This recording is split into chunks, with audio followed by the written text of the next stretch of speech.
Oh,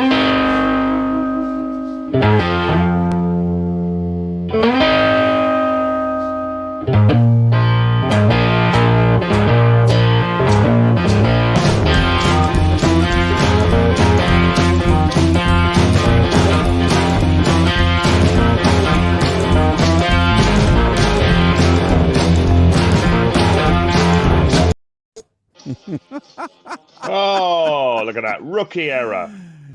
Time to rock, ladies and gentlemen. That was a great piece of modelling you did there, Brad. For all the people who didn't quite catch what Brad was doing, there it is. There it is. A clue to this week's show.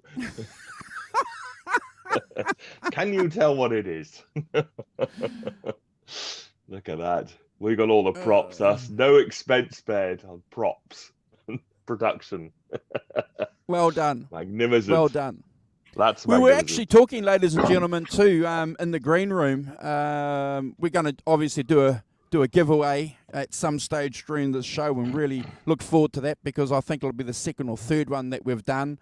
We're going to do more, and the Rock Professor and Brad said, look, why don't we get, when, for example, we do a ZZ Top album, do a Funko Pop with a ZZ Top character, and certainly the next Jimi Hendrix, when we do Band of Gypsies or something like that, bro, we'll give away a Jimi Funko Pop. Sounds like an idea, doesn't it, Simon? 100%. Tie-ins, yes, for a bit of a laugh. Why not? We can give away a Funko Pop of the band or person we're doing that week, if they're available. That sounds like fun to me.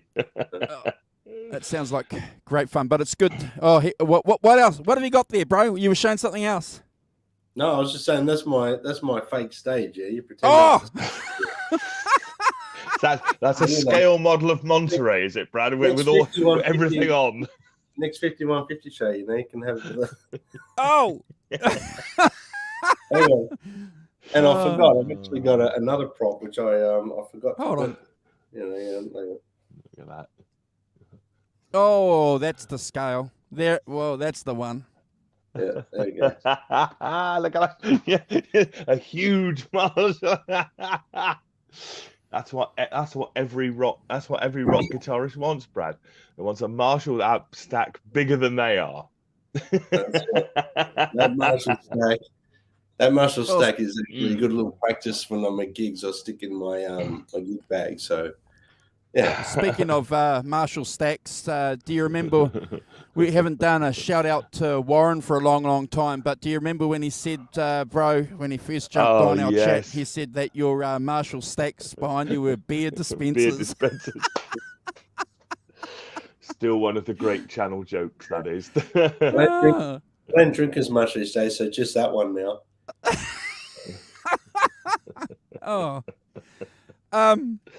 Look, we've got a couple of shout outs to do.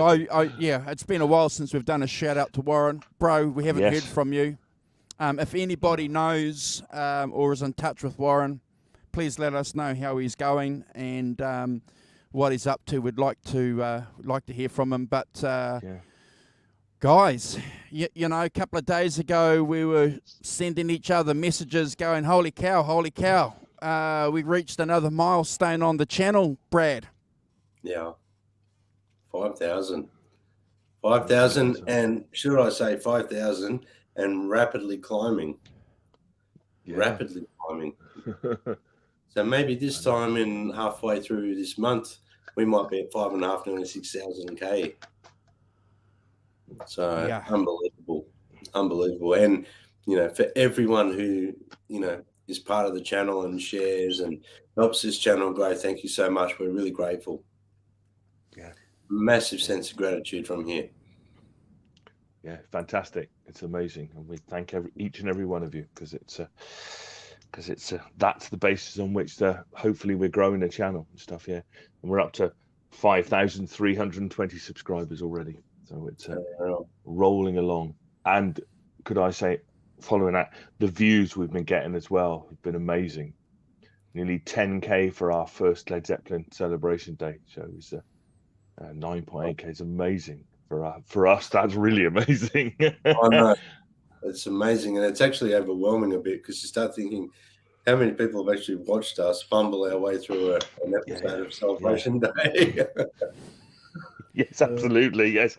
Well, it's hopefully.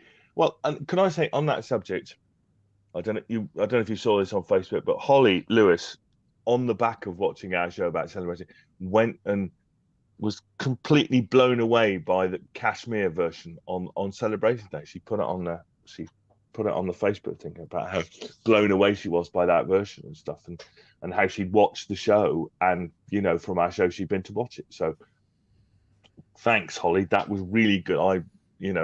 We turned one person on to something they haven't heard before, and they got something out of it. And I am thrilled beyond words by that sort of feedback, because I think that's brilliant. I mean, yes, we all watch it and we all know, and but for somebody who's not heard it before and goes and is blown away by it because it's because they really love it, it's a great version. I think I'm really blown away by that as a thing. That's really great, because I think that's what our channel's about. If we manage to turn you onto something you haven't watched, seen, listened to before, and really like it, was and that's the key. And also, people that have been listening to these songs for a long time, like ourselves, for example, listening to something that we've never really thought of, that has an influence over how you hear something. We speak about that often, don't we, Brad? That having that sort of that knowledge or impression of how the song was structured or what it was about or something that happened behind the scenes, for me, has a huge impact. But I just want to say a couple of nice things to some of the cool comments, and the Rock Professor's going to do a shout out soon. But on the back of the Led Zeppelin shows that we did, as the Rock Professor said, we've got nearly 10K on one of those videos. And Brad, we shared a lot of those videos on a lot of YouTube, Led Zeppelin Facebook groups, and some of those Led Zeppelin Facebook groups have 80,000, 70,000 members. So, the fact and what we do on this channel is no secret. We'll give anyone any advice on what we're doing, and all we simply do is just share our link on there. And ask people to subscribe or come along and watch it. And evidently, Brad and Simon, that's what people did over the last couple of weeks. Yeah, which has been brilliant, fantastic. Yeah, I know it's amazing. I agree with you, Brad. I feel a bit daunted. It's like, ooh, look, 10,000 people nearly watched that. That's quite a lot of people. Yeah. Kind of freaks me out too, bro. Forget about the fact that people have actually watch it back later as well. So, it makes a little bit more pressure on what we're doing here. But I guess we're never going to change what we do, which is something that I think we've got a format that works, and I think people appreciate what we do. So it's really cool, and we can't be more thankful towards everyone who's putting in the effort and watching the shows. And thank you so much. Yeah. I'm still cheered by the fact that nobody will recognise me in an airport anytime soon, and that will be good. You're the clickbait, mate. I'm sure everyone. Well, the problem with me is I'm probably using an older photograph for the clickbait. So what I probably need to do, Brad, is get an up-to-date one of the Rock Professor for our clickbait. And get that up against this one. Did you guys see on our community page where I said, guns out? do we continue with clickbait or do we just carry on with the show? And the clickbait got a lot of ticks, but some people actually, I hate to break it to my clickbaiters, my clickbait co-hosts, but some people said, get on with the show. Do you know what? I'm with them. Get on with this show. Never mind your clickbait nonsense. Hey, we can have fun on this channel. We can have fun, Brad. Yeah, of course we can. We can do what we like. Yeah, man. But remember this, ladies and gentlemen. The clickbait we use is our own. Yeah. We don't use any third-party clickbait. No third. That's a banner, is it? No third-party clickbait used by this channel. Listen, now I've got to say, Andrew's holding his clickbait back for when we need it, Simon. See, so once our Good. clickbait gets Oh, fired, right. then Andrew's going to pull out the big guns. Yeah, he's going to post it himself. Yeah. Oh my lord! You I'm guys waiting are to funny. see. I'm waiting to see this. Andrew at Charles Atlas Walton. Well, you know, There's one for the kids, one for the teenagers. Charles Atlas. There we are. I played senior rugby, mate. I played in the centres. You know, I I'm could not put the saying- gas on. I could put the I'm not gas saying, on. Mr. Walton, but Seriously though, I've got to, you know, clearly we've got to do a bring it shout out. back. Yeah, we've got to bring it back. We got to do a shout out to all and everyone in the chat. You guys know who you are. Yeah. We say it often, and you know what you guys mean to us. And as Brad said, you know, it's always humbling. But again, I've got to give credit to the co-hosts here, you know, to the Rock Professor, to Brad, to Hoss, and we, you know, just keep in touch with us. We've got a Van Halen show coming up. We've got a couple of other shows coming up, more Zoso shows. So, you know, and Brad's going to talk about something that we're going to do next week as well. That might be a little bit interesting for people. It's always a good subject for the channel, the show we've got planned for next week. But, you know, without Brad and the Rock Professor jumping on board here, you know, we'd have no show. And, you know, so I'm sure everybody in the chat would appreciate that, you know, that I've got probably one of the best jobs as a host with my two co-hosts here. Thanks, Andrew. Wrangling. You know, you're buttering this up, aren't you? I can tell. No, you're you know, Andrew. Yeah. Everyone needs to know Andrew does put a lot of effort and energy into the channel, and without him, you know, without him alone, there'd be no job for the Rock Professor or myself. So it works all around. It's a team effort, you know. It's a team effort. Yeah, that's true. So, yeah. Plus, absolutely. you bring all the you know, your milkshakes bring all the girls to the yard, don't they? Beer.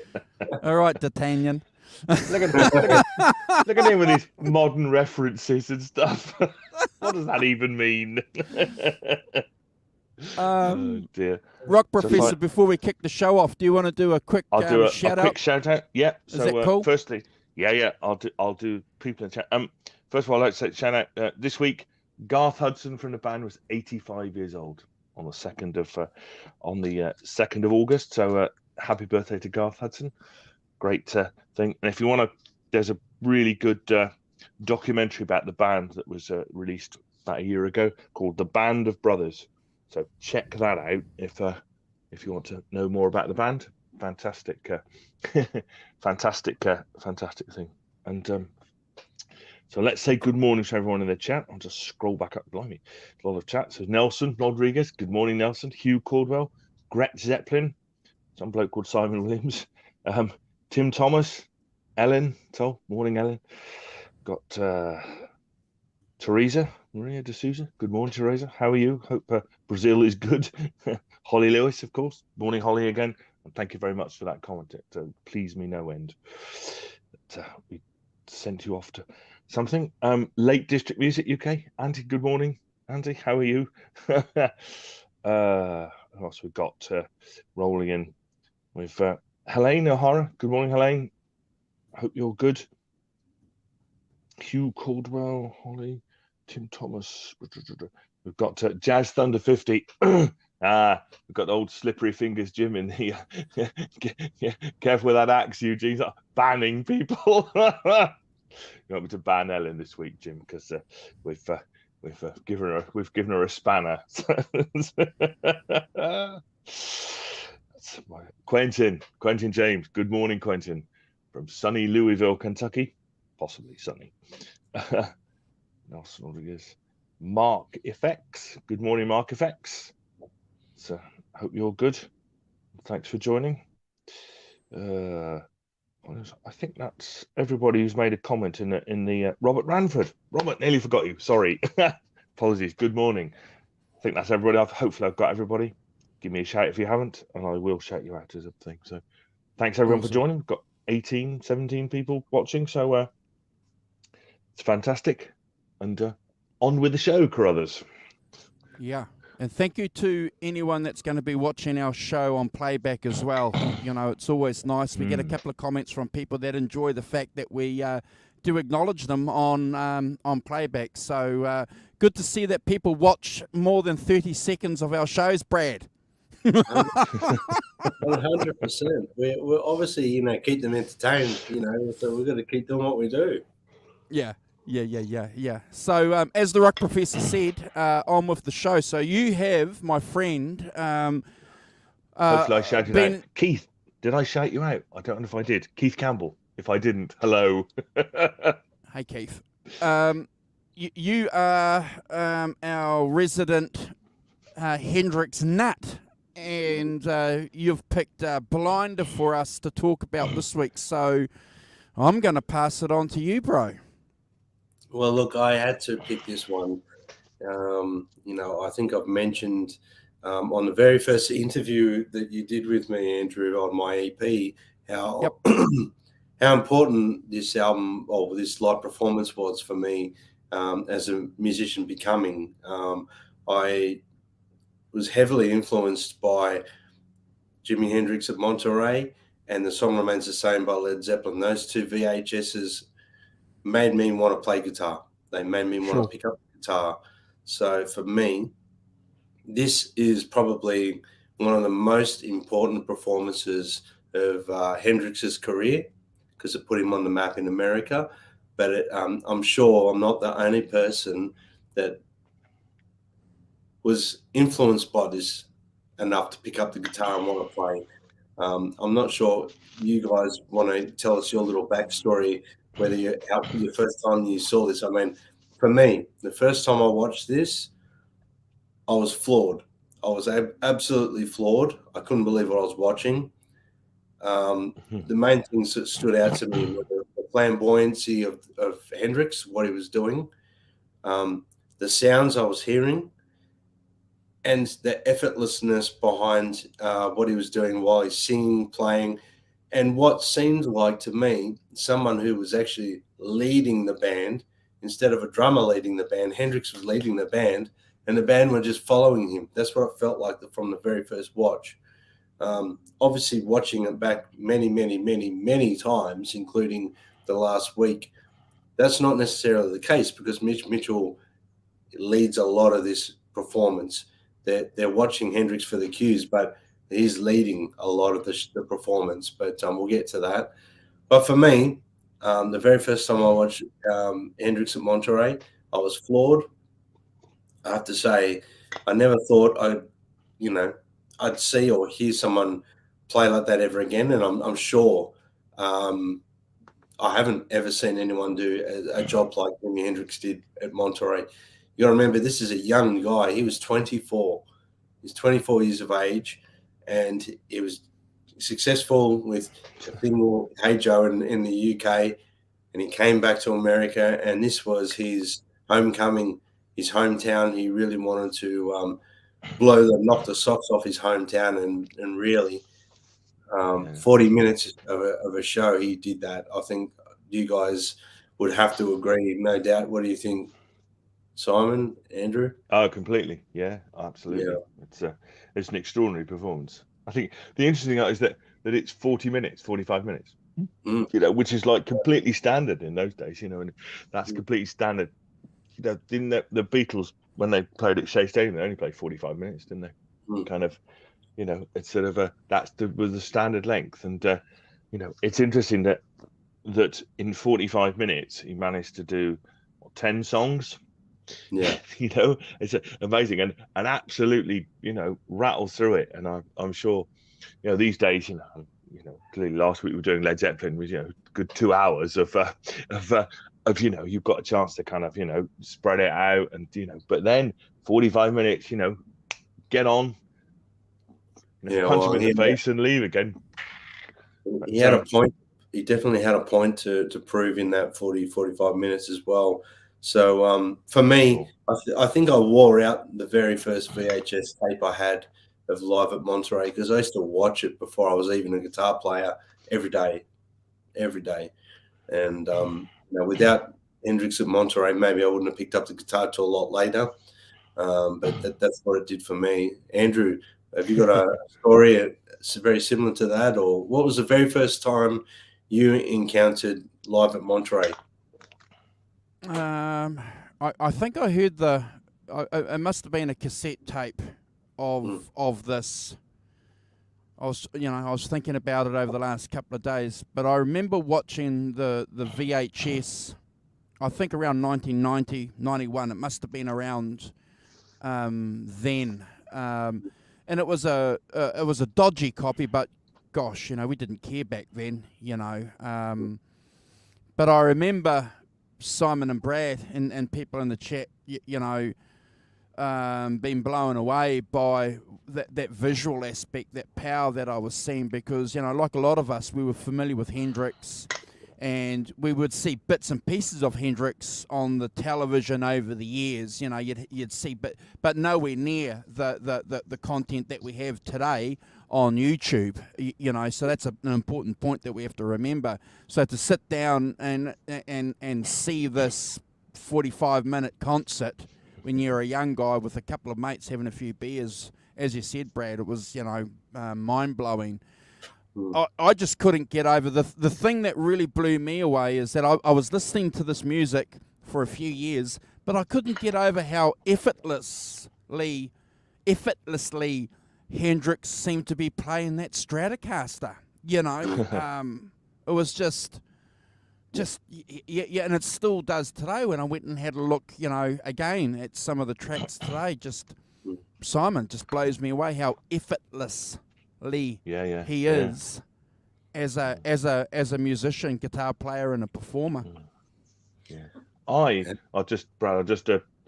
in contrast to you guys, this is where I first encountered Hendrix live at Monterey.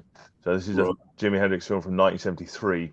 Yes, came out. I got the album. I didn't get it out, but I've got the album, and a lot of the tracks off Monterey are on here.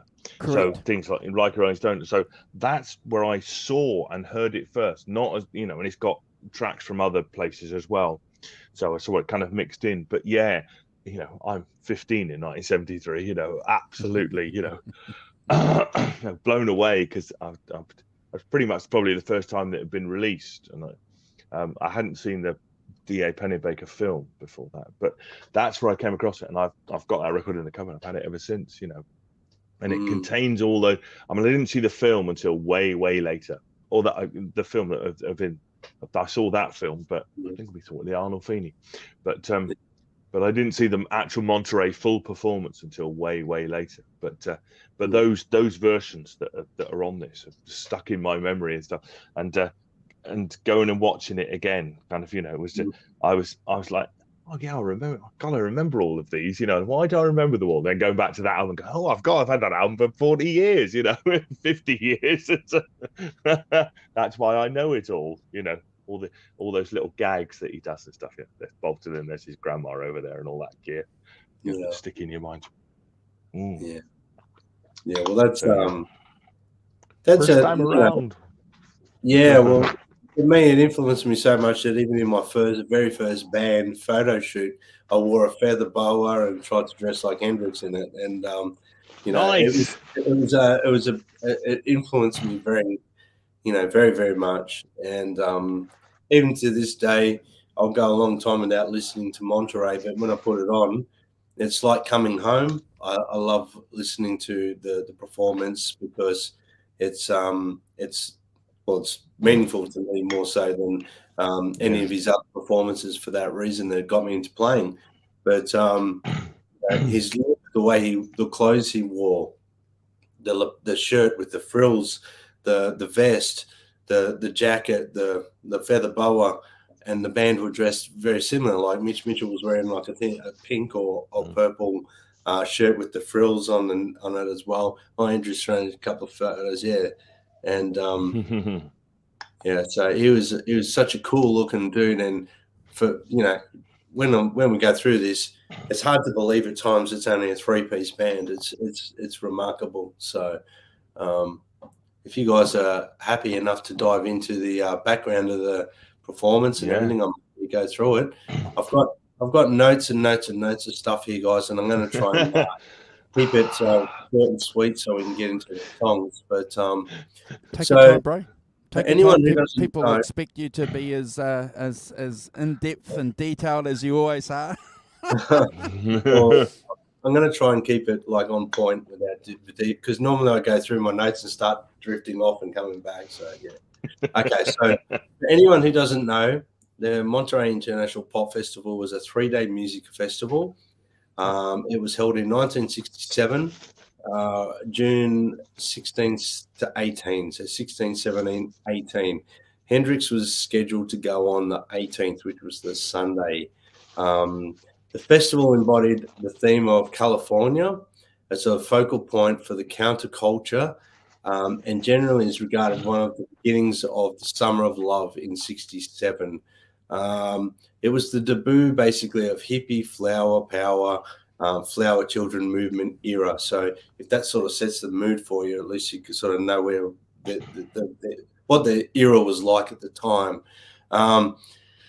So the Jimi Hendrix Experience only made it to the bill after some strong lobbying by Paul McCartney, who was a festival organizer on the committee, along with Mick Jagger, Brian Wilson, Smokey Robinson, Derek Taylor, formerly of the Beatles, the press officer, amongst a number of others, including the founders of Mama and Papa's, John Phillips, and record producer Lou Adler. They all knew about the trio and secured them into the Sunday evening slot. Jimi Hendrix was successful in his town in London. So while Hendrix grew up in America, he made his reputation in London with the experience, because Jimi Hendrix was American and Mitch and Noel were from London. So basically, they were predominantly based in London at that point in time. So Monterey was just as big a night for him as his band. So basically what happened is Jimi Hendrix was billed to go on the Sunday, so he returned to his native country, and in one fell swoop, he changed the musical landscape for all time.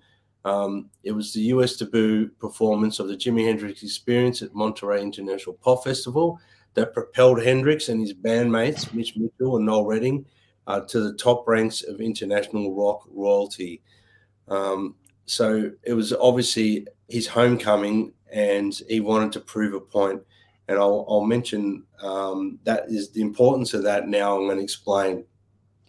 So also coming across from London, were one of the bands that was selected was The Who. And so basically what happened here is they had a reputation as well, and they learned that they were both playing on Sunday night. And that was a problem for both acts, because they were known for their smashing instruments and really having a finale of no matter what they did a finale which was going to stand out on the performance. So Hendrix knew that if the Who were on there, he had to pull all the stops, is what Pete Townsend actually says at some point. Where are we? So in 87, an interview with Townsend, he recalled trying to settle the issue with Hendrix. He thought he could discuss it and get the Who to go on first, simply because we're both going to introduce guitar pyrotechnics to California audience for the first time. So he wanted to be the first act to have pyrotechnics on a show. In a show in California for the very first time. So the Who were known to put explosions behind their amps after their last song, smash guitars, tip the drum kit over, and walk off. That was their show. They did that, and they didn't want to go on after Hendrix knowing Hendrix was going to do something similar, like break a guitar or whatever, because he was known for it as well. They'd seen each other before. They were both impressed with each other and intimidated by each other. Neither wanted to be upstaged by the other. They decided to toss a coin, resulting in who winning the right to play first. Backstage before their sets, Hendrix played his guitar while staring at guitarist Pete Townsend, who denied the assumption that they were jamming together. Townsend later said, "It was just Jimmy on a chair playing at me like, don't F with me, you little F." Apparently, Jimmy was quoted as saying to Townsend, "If we are following you, I'm going to pull all the stops." Yep. So basically, they came out on stage after the Who's performance. The Who tipped over all their stuff, smashed pyros, smashed the guitars. There's footage of it on YouTube. Then there was the Zen Company came out after them, and then Hendrix came on. He came out with extremely high volumes, feedback, combination of the two with dive bombing, with his vibrato, all the sounds he's producing that he used to do in the British audience, and no one had ever heard him here. And so if you're watching this footage, you're actually watching people for the very first time just in awe and in shock at what they're actually watching. When you watch the people in the crowd, whether it's even Janis Joplin, they're all sitting there and they're all like in awe. The mamas and papas are sitting there. They're all just going like, "What are we watching here? This is something we've never seen before." Yeah. Mm-hmm. And his look, his clothing, his erotic antics on stage, all had an enormous impact on everyone that was watching.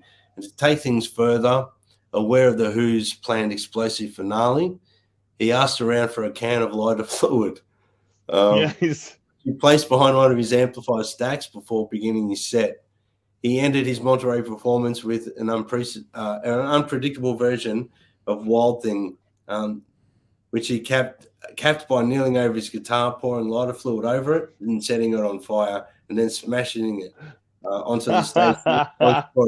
This goes into millions of pieces, and he throws the pieces into the audience.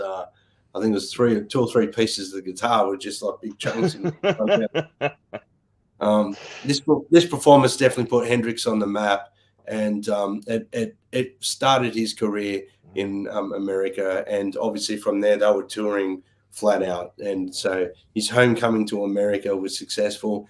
And most people now talk fondly about Hendrix's performance at Monterey as being one of his greatest, and the performance of Monterey Pop Festival.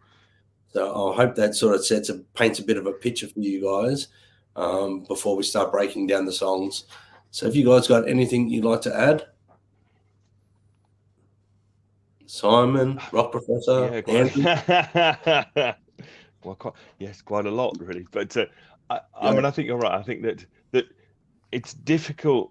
I mean, looking back to kind of get the full force of the effect that 45-minute set had, on Hendrix, but also on the rest of the rock world. Remember, in 1987, the rock world is not huge. There's not this great sprawling beast of a thing that we have now. It's quite a small, tight community.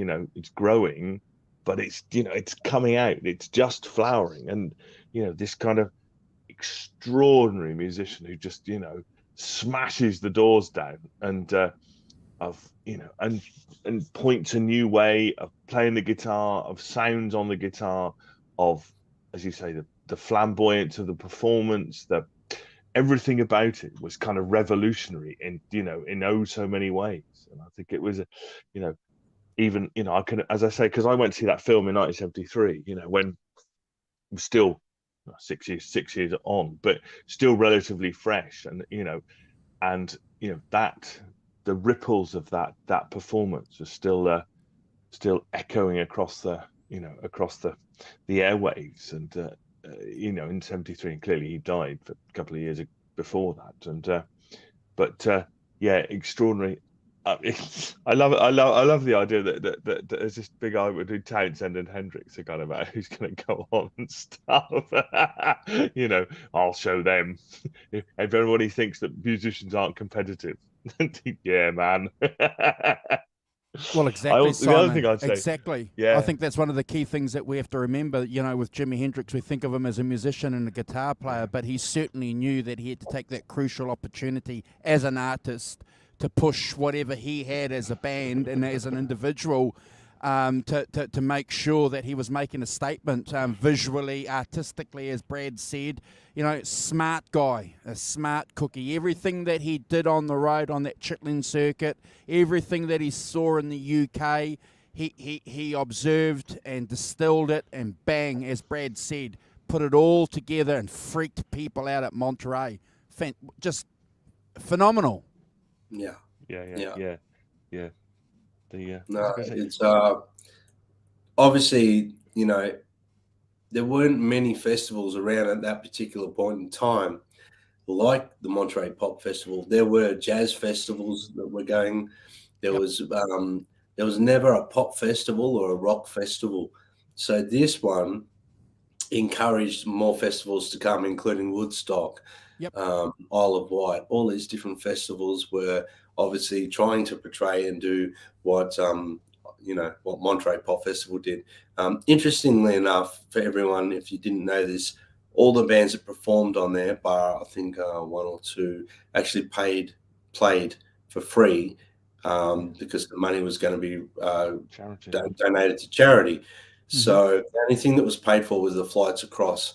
So for an artist to do that, that's a big risk. Not to not have a paying gig, but to just be flown over. So that being said, you know, Chaz Chandler, the manager of Jimi Hendrix Experience, obviously had bigger plans for him in America, and it was a very smart move. And historically, this performance is probably, you know, one of probably a handful that people can pick off the top of their head as, you know, being a landmark performance. Yep. So well done to Chaz Chandler and the crew. And the band, they played so well on this performance. There was like an adrenaline. They were all fired up. They knew they had a point to prove when they got to America. And I don't like some of the versions of the songs as we go through now. Are some of my favorite versions of the songs, just because of the energy that's in the songs, the way they perform them. So, are you guys right to go through the songs when we start ranking the tracks? Yep. I think so. Yes. All right. So this mug down here on the bottom panel is going first. Simon, you going second? I'm going second. And Andrew's going third. He's got the tail end. He's coming in through the back door, like we said. Tail end, Charlie. Okay, so the first song is Killing Floor. Well, we get an introduction from Brian Jones, and he talks about how Jimi Hendrix is the most exciting guitarist he's ever heard. And he gets quite a round of applause and acknowledgement from the crowd because everyone knew who Brian Jones was. And Brian Jones obviously came across with the Hendrix Experience to introduce him. So he wanted to, really, really sort of take Hendrix and push him out there. Obviously, he felt like that was the place that he needed to do for the event. So Killing Floor, obviously from the very first opening guitar line, there's adrenaline pumping, his rhythm playing with his left hand. His left hand is like a rhythm machine, and it's almost his right or his fretboard hand on the fretboard of the guitar is really just holding it together for his left hand. It's like a one-man band. Obviously, he's quite incredible the way he's doing it. And with what he's wearing, the feather boa around his neck, his clothing, there was like this energy. He was transferring energy from the trio to the crowd. Like, look at us. We're here. You need to watch us. That's what he was doing from the very first note. And it was very apparent. Everything he was doing was effortlessly. He was just leading the band into one of the best versions of Killing Floor I've ever heard. Once Mitch Mitchell starts playing with Noel, you could tell they're eager to get going because, mate, he blasts his way through this song, and every drum fill Mitchell does lands on the one, like he's ready to. It's just impeccable. His drumming is. I don't know if you guys have picked it up because you might be focused on what Jimmy's doing, but Mitchell is just outstanding on this. His drum fills are like explosions, and then so he plays, and there's like half bar drum fills every time. It's unbelievable. And Noel Redding, just they got it so tight. Them two were really tight, and you can say what you like about Noel Redding because he was really a guitar player, but he knew what to do and he knew his job. And at this particular time in the career with the experience, he was a solid bass player for Jimmy, and he really held it together. Through this song, we obviously, like I said, with some blistering drumming from Mitch, really solid bass playing from Noel, and some real fiery guitar playing from Jimi Hendrix. It's like I like to call it like blues on steroids, the way he plays. It's very blues based, but with something completely different in there, and I can't explain it even now after all these years of listening to it. It's hard to express in words what it was like to see this for the very first time to me on VHS. I was gobsmacked. I couldn't work out what I just watched the first time. I wore out my VHS tape rewinding. This is one of my favorite songs from the night. It's definitely one of the most, it's definitely one of the reasons I'm playing guitar today. I have to give it 100 out of 10. It's never a skip for me. So you Cordwell just said Brad scores every song, we can all go home. Yeah. It's very good. Yes, there we are. You see, nice one of you. That's really good. Just as just a couple of things it's an extraordinary performance. It absolutely, it's the same, they just absolutely kick the door down, don't they? So they know they've got to go on and you could tell the adrenaline's going, even someone as sort of, supposedly laid back as Hendrix, they absolutely blast into it. And the first notes of the solo, it's just amazing. It's like, when he gets his hand up as well, doesn't he? Puts his hand up and he's just going, it's kind of tremendous kind of showmanship, but also that kind of mixture of rhythm and lead stuff that, that I think, can't think of anybody much before. Certainly, of course, people were doing it before him, but not quite in that way with the Marshall and the feedback and and it's all like on the edge, isn't it? It's all like, it's like some sort of wild animal kind of, in the cage, kind of, bending the bars out to kind of escape. That's an extraordinary performance. Just a couple of things I noticed that clearly, I don't know if anyone knows what the killing floor is, but it's an area of a slaughterhouse where animals are killed, and the Howling Wolf, who wrote a song, sort of made it his own, used it as a metaphor and allegory for male-female relationships down on the killing floor. That means a woman has you down. She went out of her way to try and kill you. So, so me, I like me little facts to back these things up, but.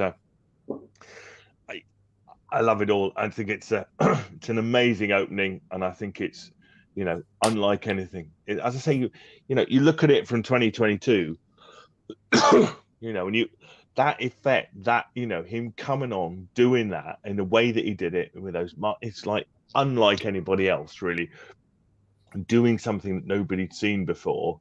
Probably in London a bit before that, but the American audience had never seen it, and there are shots of the audience, are there, people just going just completely like, what is going on, which I think is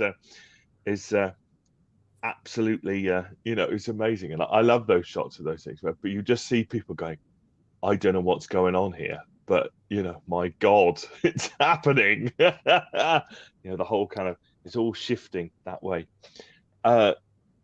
Amazing kind of that, because it's always on the edge, isn't it, of feedback, and but he keeps it all under control, and that kind of animal kind of just keep it under control, but just letting it out and letting fly with the solo and all of that stuff is extraordinary. Yes, 100 out of 10 for me, and it's an extraordinary opening to the first song, and And as I say, that historical context of it, that really kicking down the doors of America and bursting in like that is it's difficult to imagine these days when I don't think anything could ever do it in the same way again like that. But I certainly felt it because I can remember not quite that far back, but when it was amazing, even in 1973, it was still jaw-dropping. Really amazing. So yes, 100 out of 10 for me and never a skip. Yes, in the chat, you can all go home now because another's coming. Andrew. Fantastic, guys. Thank you. What's really interesting about this is that Brian Jones's introduction hardly alerts you to what's going to happen after he sort of bumbles off stage. And I think Robert made a comment in the chat, that he was smashed off his tree, which wasn't unusual for Mr. Jones around that period of his life. But yeah, he sort of goes down in history, doesn't he? As an individual in rock and roll history, introducing us to, as my co-host said, a soon-to-be giant amongst us, and it does a pretty good job. But Brad, you've hit the nail on the head. It's just pure emotion unleashed, isn't it? It's just that rhythm guitar intro. It's just phenomenal. I remember getting blown away by it. Seeing this guy, this tall, lean black guy just playing the Stratocaster, and he was just going for it. And I remember thinking at that time, how can you play something like that on a Stratocaster? Yeah, phenomenal. I'm glad the rock professor gave people an introduction into what the Killing Floor is. Chicago blues, Chicago, one of the biggest stockyards in America was based in Chicago. And a lot of the guys that went and hung out at the Chicago clubs and all that were all guys that worked in the slaughterhouses there, didn't they, Simon? And in the cattle yards. So, that's part and parcel of what blues is all about. It's taking those work experiences that we have and connecting them to the subject of a lot of rock and roll songs. Brad, woman. That performance is a standout. It's amazing, isn't it? Jimmy's playing through 2 Fender amplifiers and 1 Marshall head driving apparently 2 4-speaker cabinets. Yep. Which sort of gives us a bit of an idea of what's going to happen a little bit later. But he knew even back then that he needed some punch. Maybe rock and roll was starting to kind of get that around 67, Simon. I think when you look at what the Beatles were doing in 66 and what they were playing with, and then a year later, these rock and roll acts were playing with 2 or 3 times the power that, the Beatles had. It's phenomenal. And certainly, Brad, Jimmy took advantage of that. He knew his technology, he knew his gear, and he cranked it. And then you look at, as Brad said, you look at Noel, and, it's like, you got to remember that's a new band, Brad. How long had they been playing for together? Not long. They formed in like 67, so, a year? Yeah, there's not less. Just a few months. Yeah. This is June 67, so they'd already released the first album and recorded it. Yep. But Jimi Hendrix didn't turn up until early 67, did he? In London. Right. So you could say 6 months max, probably 4 months. Yep. Outstanding. Just mind blowing that this band. Well, okay, less than a year, Simon. But Brad and Simon, didn't Jimi Hendrix know what he was doing with that opening song? Taking a classic song that a lot of those people knew, and he just punched it out of the atmosphere, didn't he? He just and like Brad said in his intro, that was a freak out to the artist standing in the wings watching too. That was a deliberate masterstroke by the guy. I wouldn't like any other song to have opened that set. Brad, you can't say it. Only I can say it, and the rock professor can say it because you're a humble man. I Brad score this too. I Brad score it. It's a Yeah. phenomenal track. Yeah, outstanding, Jimmy. Yeah, I'm glad we're on the same page with that one. That to me, you know, watching that, I think I've watched Killing Floor more than any other song on this performance, solely because I used to just keep rewinding and watching it all the time. So unbelievable. But then we see Hendrix come into his Foxy Lady song, his song. And he tells everyone, you know, watch his fingers move, you hear the sounds, the way he talks. He's got a bit of a humorous way he talks to the crowd. They pick up on it a little bit.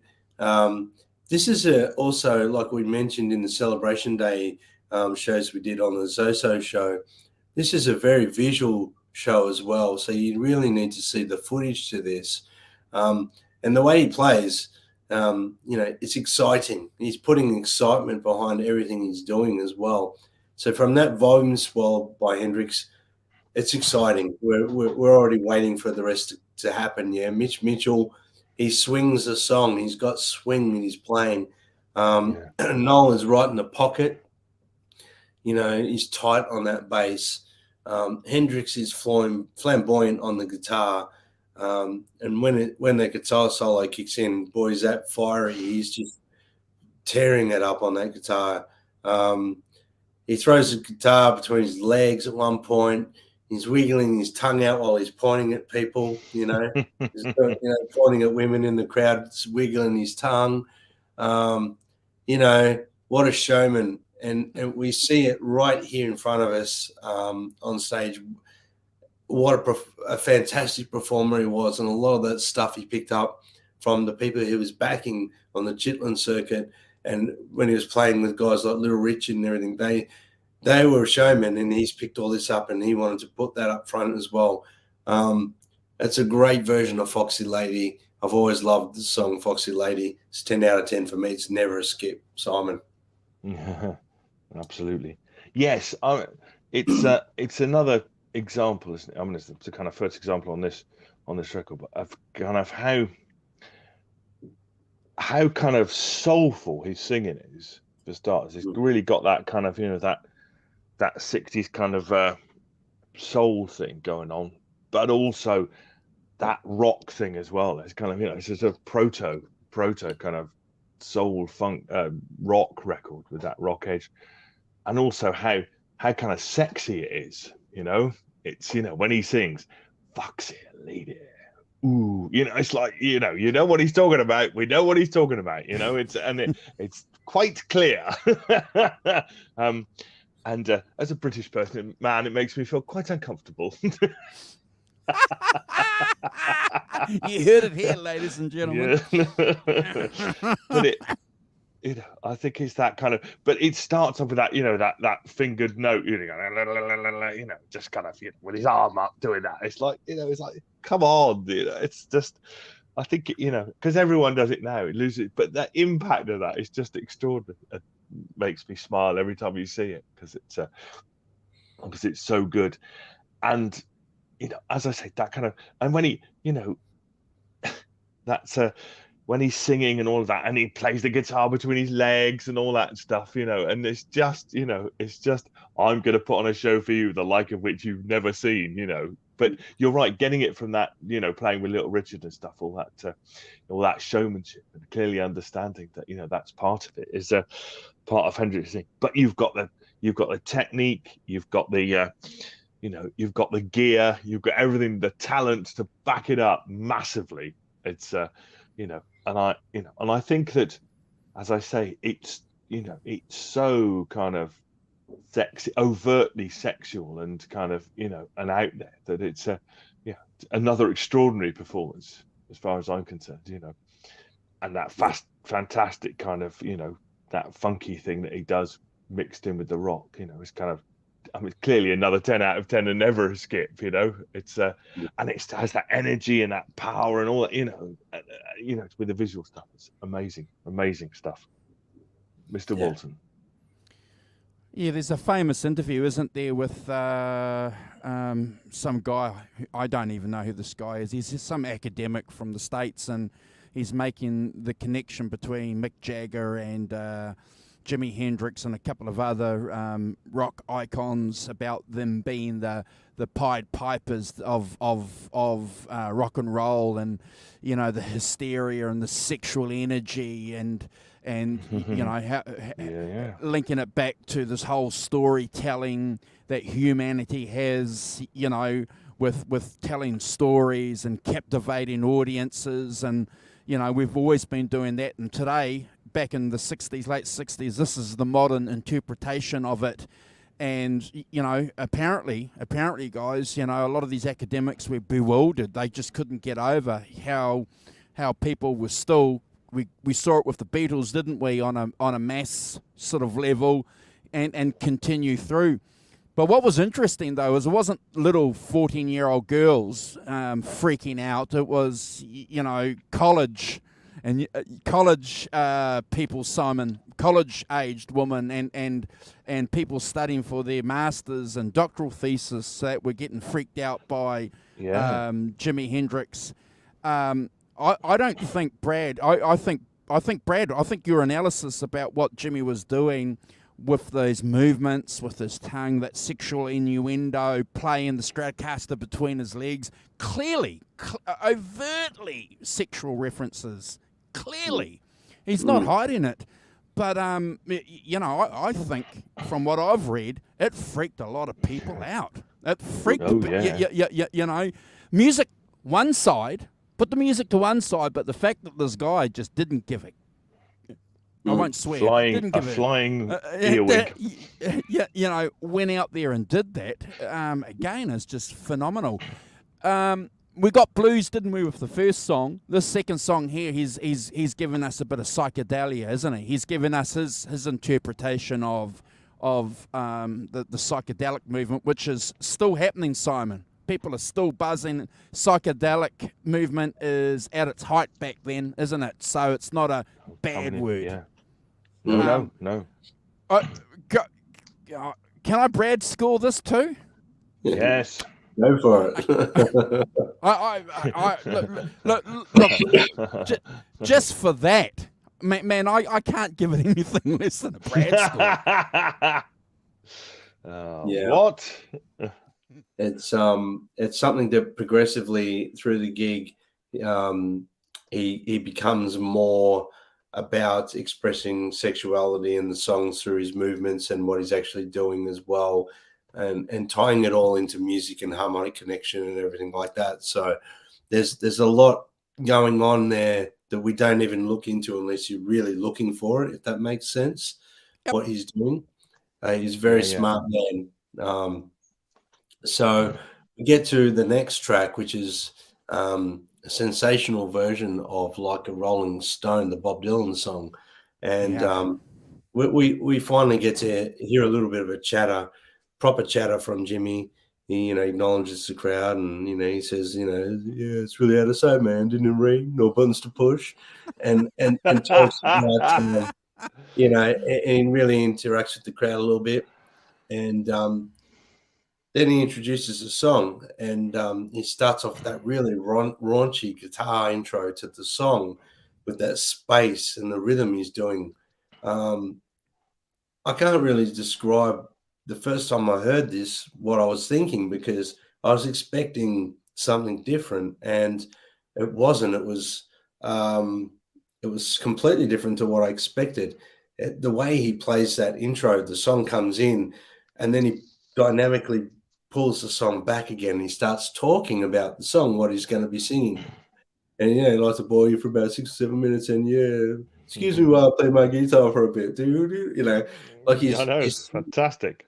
He's throwing some humor in there as well, and really trying to capture people and pull them into this is his moment now, third song in, where he wants to captivate people and pull them in, and have their attention more so than you know, like Foxy Lady, about just the flamboyancy and the playing between his legs and everything. However, it does play quite there's quite a bit of showmanship going on in his guitar playing in this song as well. But he's trying to pull people in, yeah. So, you know, here we have Hendrix play like that beautiful lead and rhythm style guitar work. You know, it's like that Curtis Mayfield sort of stuff that that soul sort of playing where it's rhythm and lead at the same time. And we see him starting to use his elbow on the guitar neck and things like that. Like he's really starting to accent and really play from in here, and he's connecting with the guitar more so in this song than the previous two songs. Through this song, he entrances people. He's commanding everyone's attention while he sings the lyrics. Mitch and Noel on this song, they're so tight and they bring it up. They pull it down dynamically. They're exciting to watch, even just them alone. And Hendrix, he jokes that he misses a verse, but don't worry about that. So he's still got a bit of humor, even though he mucks up. He makes a bit of humor out of it, which makes it really cool as well. Still to this day, it's one of my favorite versions of this song. And even though he missed a verse, I give it 100 out of 10. It's never a skip for me. And, I've heard people, cover this song, and they do this sort of Monterey version, which is very cool. So for me, it's, sorry, Bob, but I think this is the best version of Like a Rolling Stone I've ever heard. You are, of course, wrong, but not really. No, I mean, I think that there's certainly that argument about all on the Watchtower. Brad's walking on ice there. Yeah, thin ice there. Andrew, I'm trying to be like Jimi Hendrix and push the bounds of reality. Oh! But I completely agree. And I think the great thing about it is that it's not like Bob Dylan's version. It is completely his own version, completely his own. And I always think of it in a way. I don't know whether there's some similarity in chord or whatever. I think of it like Hey Joe in a funny kind of way. That just completely makes it his own. Completely turns it into his own. Yep. I'm gonna, I think that for me, that thing about that Bruce Springsteen said, that when first time he ever heard Like a Rolling Stone, that snare shot sounded like somebody kicking open the doors of your mind. I mean, I think that's true with Hendrix's version as much as it is with Dylan's version. That this performance is like kicking down the doors of your mind, and opening them up.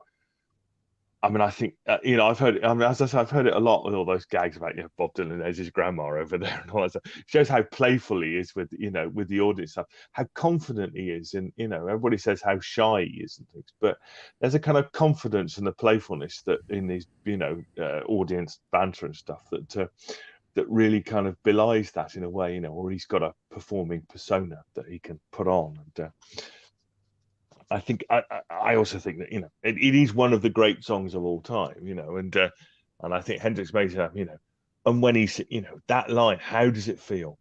I mean, 1967 is just, to me, that kind of that echoes across the time, across time.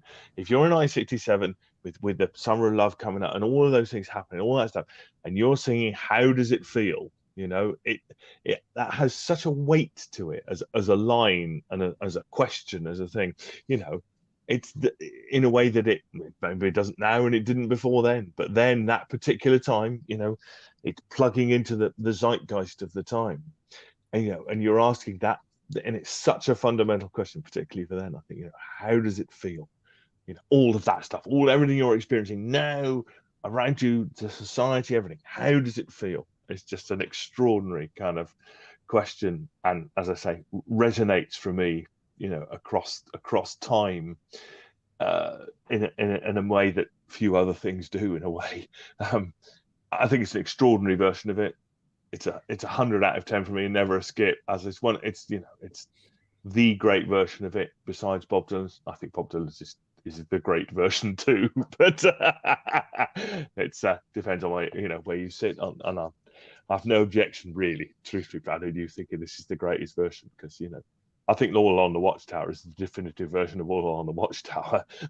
Hendrix's version of it is, kind of thing, in a way that Dylan's wasn't. But yes, 100 out of 10. It's, as I say, it's some of it's about you choose the right song for the moment, and you make it your own, and that message and what it's about and things is just rings, echoes, ripples, across time.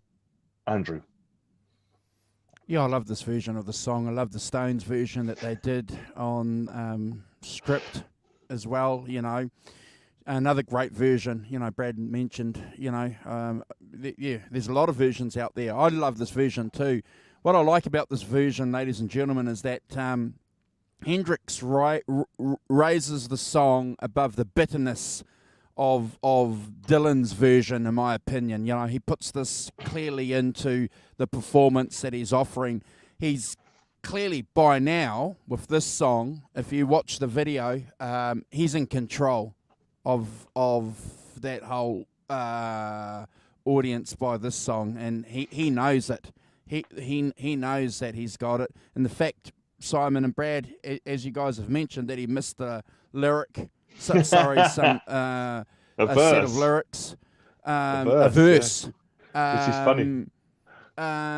Didn't really worry him, at all. If it became a criticism later on, well, it certainly ran off him like water off the back. Look, I have to agree with you. I don't want to repeat everything my co-hosts have said. That power that he's got and that punch sets the song clearly. And I'm going to stick up for Bob Dylan too. People were referencing him a lot, weren't they? And he understood his connection. He knew where he was at in this whole rock and roll movement, didn't he? He knew that he had a key significant part to play. And, Jimi Hendrix did it with the Beatles too, didn't he? With Sgt. Pepper's, they begged him not to get out and play Sgt. Pepper's the day or whatever, or the week that it had been released. But he goes, I want to do this to because it's my gift to the Beatles.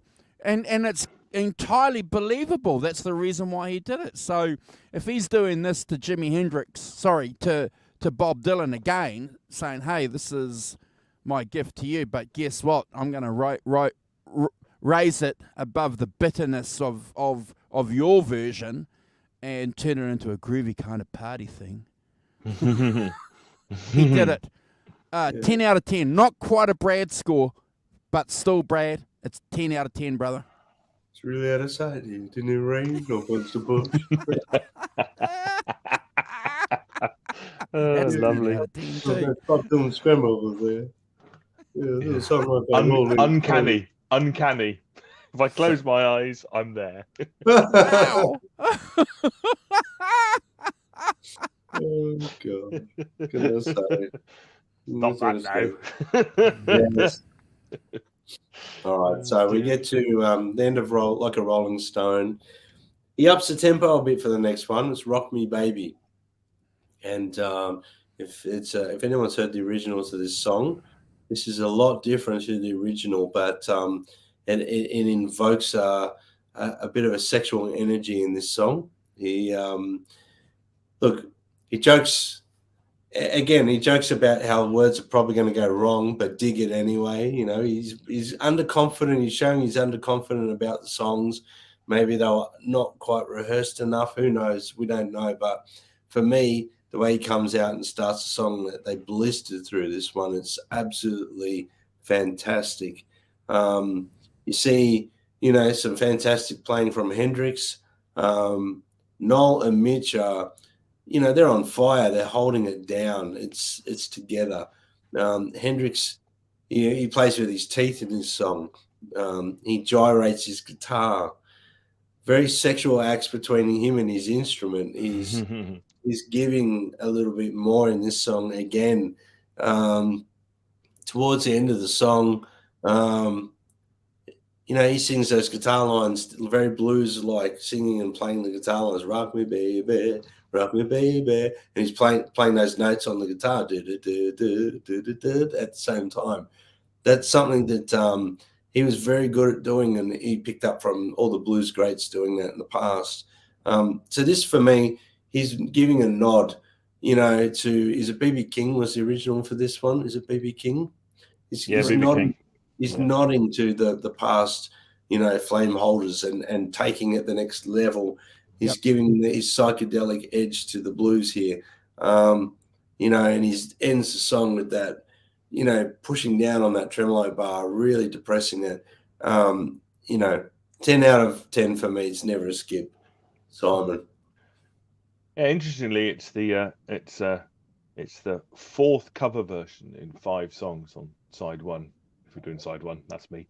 The only original Jimi Hendrix songs is Foxy Lady on this side, and yet you don't even think of it, do you? You don't think about the fact that they're cover versions. He just makes them all his own in an extraordinary way.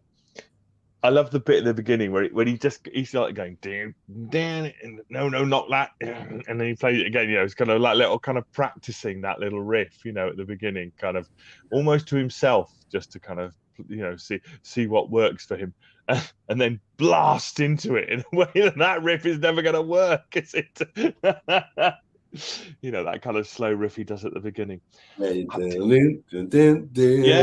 does that. Yeah, sounds like. So when you start, Jimmy, so when are you playing that? And when you actually start the song, not at all.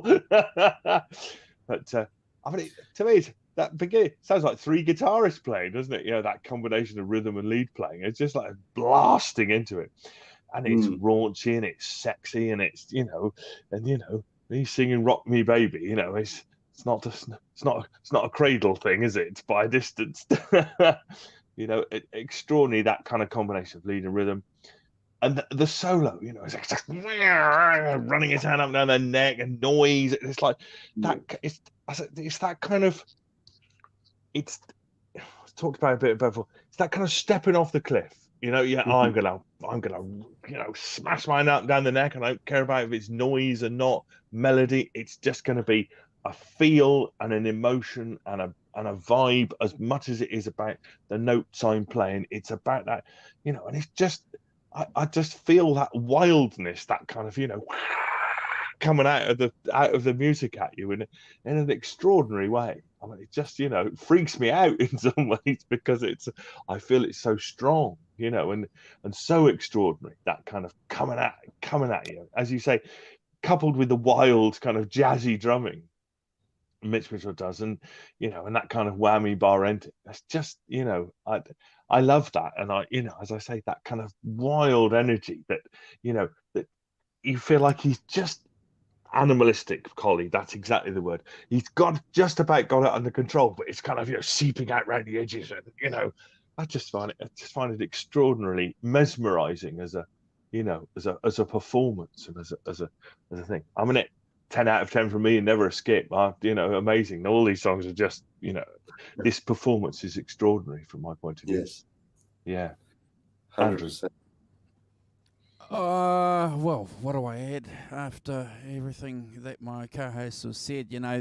Clearly, that wild rhythmic slides that Jimmy's doing with those accents that Mitchell's doing with his drum kit is driving the song forward, isn't it? And again, the crowd clearly are in the grip of Jimi Hendrix. What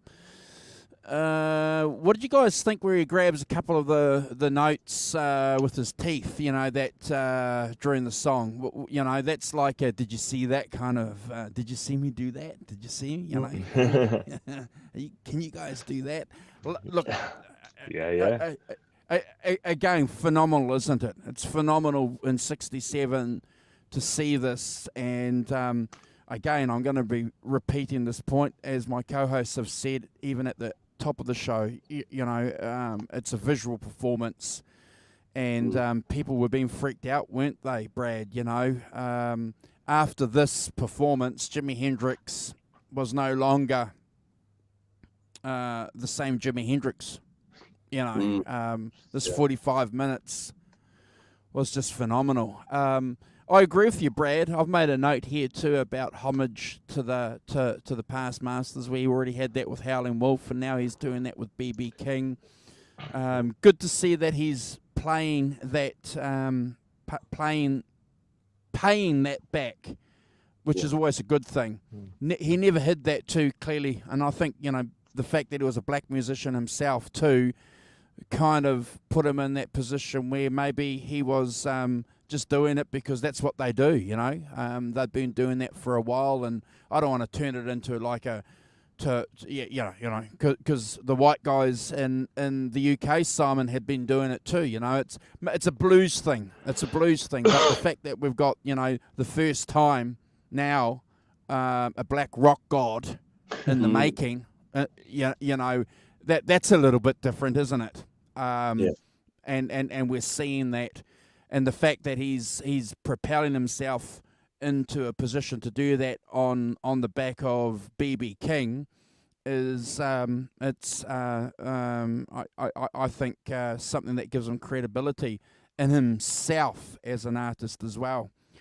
Look, I have to give this a 10 out of 10 too. Not quite a Brad score, not quite, because there's a couple coming, but yeah, Simon, it's just it's a whirlwind, isn't it? With these four songs we've done. Yeah, 4 songs. Absolutely, yeah. It's a whirlwind. Five, sir. Five. Five. This is song And you're picking your face up off the floor, aren't you? Getting ready for the rest. Yeah, absolutely. 100%. Are we going to show some pictures, Andrew? You want to save it for a little bit? Sure. I'll just get rid of that comment. Give me a second, mate, and then I will. And should we ask people to do the T-shirt thing, Andrew? Are we going to do the T-shirt now, or wait till the end? To the end. Hold on. Where are we? Get rid of that comment. Okay, so we've got some pics here. Brad's going to talk, introduce them, and then we might just add some comments. Get rid of that banner. Hold on, bro. Hold on. Get rid of that banner so we can see the pictures. See the pictures. Hey. Picture of our bass player, Noel Redding. I couldn't find a lot of good pictures of. I mean, visually he's in the footage a lot. Like he's in it a lot, but online there just doesn't seem to be, from this particular performance at least, that many photos of Noel Redding or Mitch. Maybe it was the lighting, or all the focus was on Jimmy. I don't know, but he was wearing some really cool clothing as well. I loved his jacket. I loved his hairstyle. I loved his he was wearing like maroon pants. Very cool. Very cool. He looked very cool. There's a very good visual of Jimi Hendrix, let's say, gyrating his guitar into a much beautifully in a very said manner, in a very aggressive manner. So obviously, I think Jimmy liked it rough. Let's just leave it at that. So there's a cool picture of Jimmy, Noel, and Mitch Mitchell. Just wanted to get a good picture of the three of them. That was the experience. That's probably not long or before Monterey. Hendrix with his guitar behind his head, just he seemed to be effortless for him to do that. That was he didn't invent that, by the way. That was guys like Buddy Guy and all that were doing it before him. Yep. He was just passing it on. That's a classic photo of Hendrix with his what they called the Monterey Strat, which is the one that gets sacrificed in Wild Thing. And there's actually been a reissue of that guitar through Fender Custom Shop. They did a limited run, and it sold. And people like John Mayer, Kenny Wayne Shepherd have got copies, versions of those Strats. And then I think they made a Mexican version of it as well. So yeah, there's a Mexi version. Yep. Yeah. There's a cool picture of obviously part of the Monterey Strat, a ticket stub. And how much did we say it was to get in there, guys? Did you say $6? $6.50 $6 for a box equivalent. seat. Equivalent probably about 20 odd bucks these days, wouldn't it? Something like that. Yeah. Another great photo. Jimmy was known for chewing gum. I don't know if you noticed that in a lot of the songs, chewing gum. So he's chewing gum with a guitar pick hanging out the side of his mouth while he's pulling on the tremolo bar and controlling feedback. So, yeah, bit of a cool cat, really. Again, the Monterey strap. That's during the Wild Thing, during the solo. Just a very cool clothing, the yellow shirt. I love that picture. That's another cool one. He's just, if you watch it, even looking at his fingers there, look at his second finger doing that stretch. He's had quite big hands for a guitarist, so the Stratocaster seemed to be the right guitar for him. Yep. That's post pouring a bit of Zippo fluid on the guitar, and his little spiritual sacrifice. He's warming. Telling the guitar to talk to him. I can tell you, Brad, that $6.50 is now worth $55. Right. Okay. So that's a cool photo. Actually, in the black and white photos of the Monterey gig look fantastic because there's so much texture in his clothing. If you look at he's got the feather boa on there. He's got the frilled yellow shirt and a jacket that I believe had a face on the back of it. Very cool. That's the album cover, or the Hendrix family version of the album cover, but it's a great photo. So just a great photo that. He's summons in the sound gods there with his guitar, controlling the feedback at that point at the very start of Wild Thing. And that should I mention that painting on that guitar, he did that by hand before the gig. Yeah. Yep. So there you go. He did it himself, ladies and gentlemen. Yes. And at the start of the song, he's like, "Yeah, I want to sacrifice something. This means a lot to me." I know. So. It's really funny, the apologetic side, isn't it? Don't get mad at me. Don't get mad at me.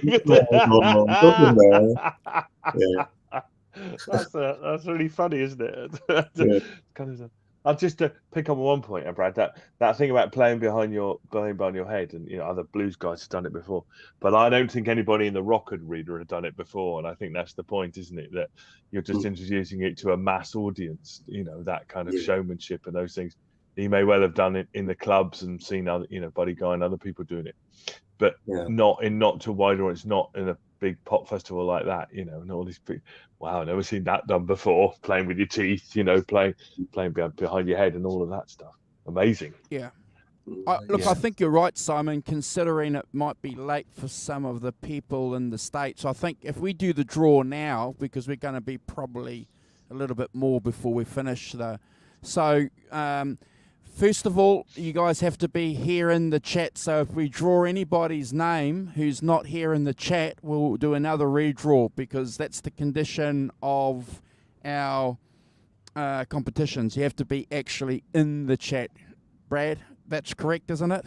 Yes, 100%. 100%. Okay, so if you guys poor old Robert Ramford's just gone to bed. That's well, sorry, Rob. Oh, dear. That's just that's a condition. But so guys, the keyword is pretty easy.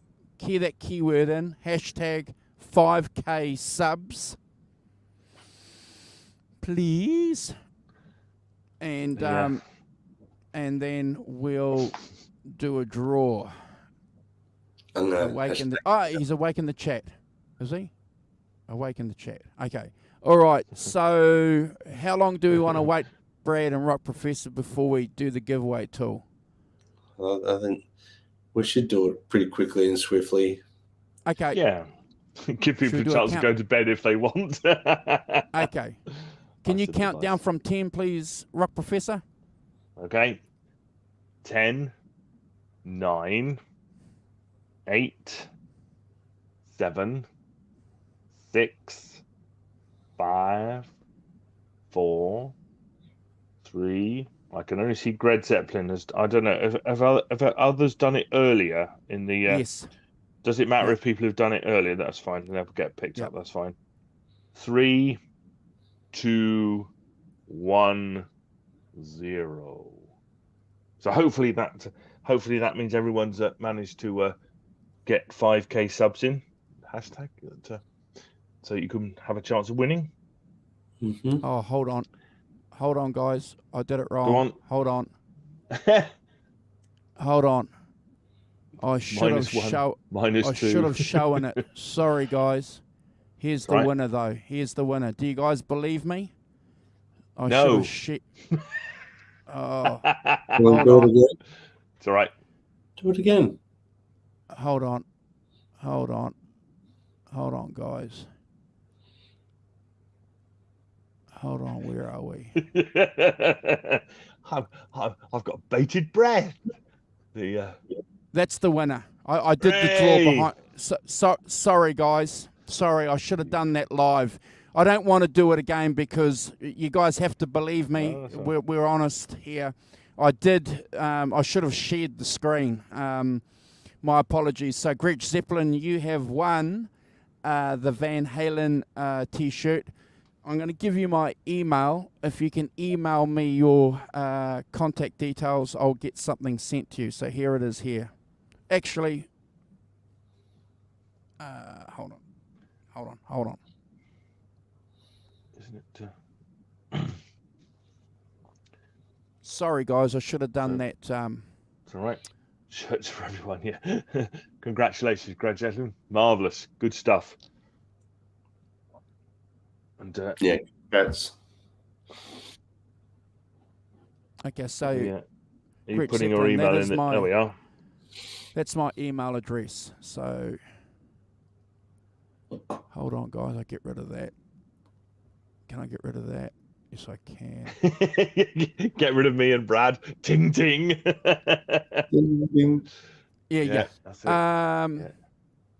Yeah, look, remind me, guys, next time we do a draw to share the screen, please. Yeah. I did the draw in front of myself. Oh, Greg Zeppelin, congratulations. yeah, well done, Greg Zeppelin. Fantastic. Flick me an email with your address. What I need you to do is go to the Van Halen website and pick the size and the style that you want. Email that to me with your address. I promise I won't pass your address on to anybody if that is a concern. And I'll get that organised. One thing we would like, if you could do something for us, if you could take a photo or a short little video of you unpackaging it or trying it on or something like that and sending it to us so that we can make a little bit of a thing about it on our channel. We'd appreciate that. Thank you, Greg Zeppelin. Cool. Yeah, congratulations. Fantastic. Well done, Gretch. Excellent. Thank you, Holly. Thank you. Yes. I promise in 2 weeks' time when we do the next draw, I'll share it so that everyone can go, please. On the screen. Yes. Yeah. Thanks, Gretch. Yeah. We live and we learn. That's fine. Yeah, fantastic. Well done. Yeah, and if you don't want the T-shirt, I'm sure one of us on the panel will take it for you. So I'm kidding, guys. I'm not. That's fine. So where are we up to, guys? We're up to Hey Joe, aren't we? Hey Joe. Ooh. Yes. Yes. All right. So, well, this is a fantastic version of this song. Again, has to be one of my favorite versions of Hey Joe ever. Hendrix sings on this wonderfully. He brings a lot of soul to his voice, sings delicately, pushes where he needs to. He's got that rollback fuzz tone happening on his guitar. If anyone's not familiar with what that is, it's where you got your fuzz pedal, you leave it on, and you use the volume on your guitar, you roll it back, cleans up the tone a little bit, but it gives a bit of glass and sparkle. If anyone's familiar with guys like Philip Sace, for example, one of my buddies, he does that a lot. Stevie Ray Vaughan used to do it. Hendrix used to do it. And I'm pretty sure in a lot of these songs, he is rolling back the volume on his guitar and leaving the fuzz on. So I could be wrong, but I remember actually seeing a show with Nick 70 mentioning that he thinks that Hendrix left the fuzz on for the majority of the show and just used his volume and rolled it back. Yeah. Mm-hmm. So I think he's done that in this song. Gives a really nice tone. Mitch holds back on the drums through the verses and gives a real explosive drum fills and everything. As the song progresses, it picks up and dynamically. But you really have to listen to what Hendrix is playing on this song. It's a lot different to what's on the recorded version. He's playing a lot of the choral stuff and inversions, and he's also playing a lot of the hammer-on pull-off stuff and whatnot, like he used to do with say Little Wing. So he's incorporating a little bit of Little Wing style playing on this song, which is fantastic. During the song, we see Hendrix wiggle his tongue, pointing at the crowd, playing with his teeth behind his head. It's just fantastic. It's a visual as much as an audible experience for the crowd. And after the end of this song, he gets a massive applause, but people are in shock at what they're watching. For me, 10 out of 10, never a skip. Best version of Hey Joe, Simon. Yeah, couldn't agree. Second solo behind his head, doesn't miss a note, does he? Doesn't miss a note. It's like, right. It's I find that, yeah. I agree with you. Again, it's that kind of, it's kind of beyond just dynamics, and it's just like unleashing this kind of wild sound. You know, almost the song can barely contain it as a thing. You're right about this. The sound is so full for a three-piece, isn't it? I'm not a fan of fuzz at all, really. I'm mostly because I think that people overdo it. But the way that he uses it, which is just, as you say, it's on, but it's not that to me, I get a bit overwhelmed by fuzz, and it just sounds like this great sort of going on that I don't really like. But he manages not to do that at all. He manages to use it as a kind of thickener, as an effect on his guitar with those single coils to kind of make, but without going over the top with it. And I think, unlike every other guitarist since, possibly, but. So, I think playing your guitar with your teeth and all of that, is a kind of, it's a tremendous piece of showmanship, isn't it? That kind of thing. As we've said, I'm sure that other people were doing it, maybe doing it in the clubs and things on the Chitlin circuit where he's played before, but not taken out to a rock audience and played in front of that sort of thing. So, yeah, again, another extraordinary version of the song, kind of making it his own. Clearly, he had a hit with it in the UK with it before that. So, 10 out of 10 from me, never a skip. An amazing version of it, great, fantastic performance as well. Andrew. Yeah, well, the tempo's knocked down a little bit, isn't it? We get bit of a slight, bit of relief. Is that the word? Relief? Yep. I don't know. Mm-hmm. A break, a chance to gather our senses. Breathe. If you're in the audience. Bit of relief, but that doesn't last long because that middle solo is biting, isn't it?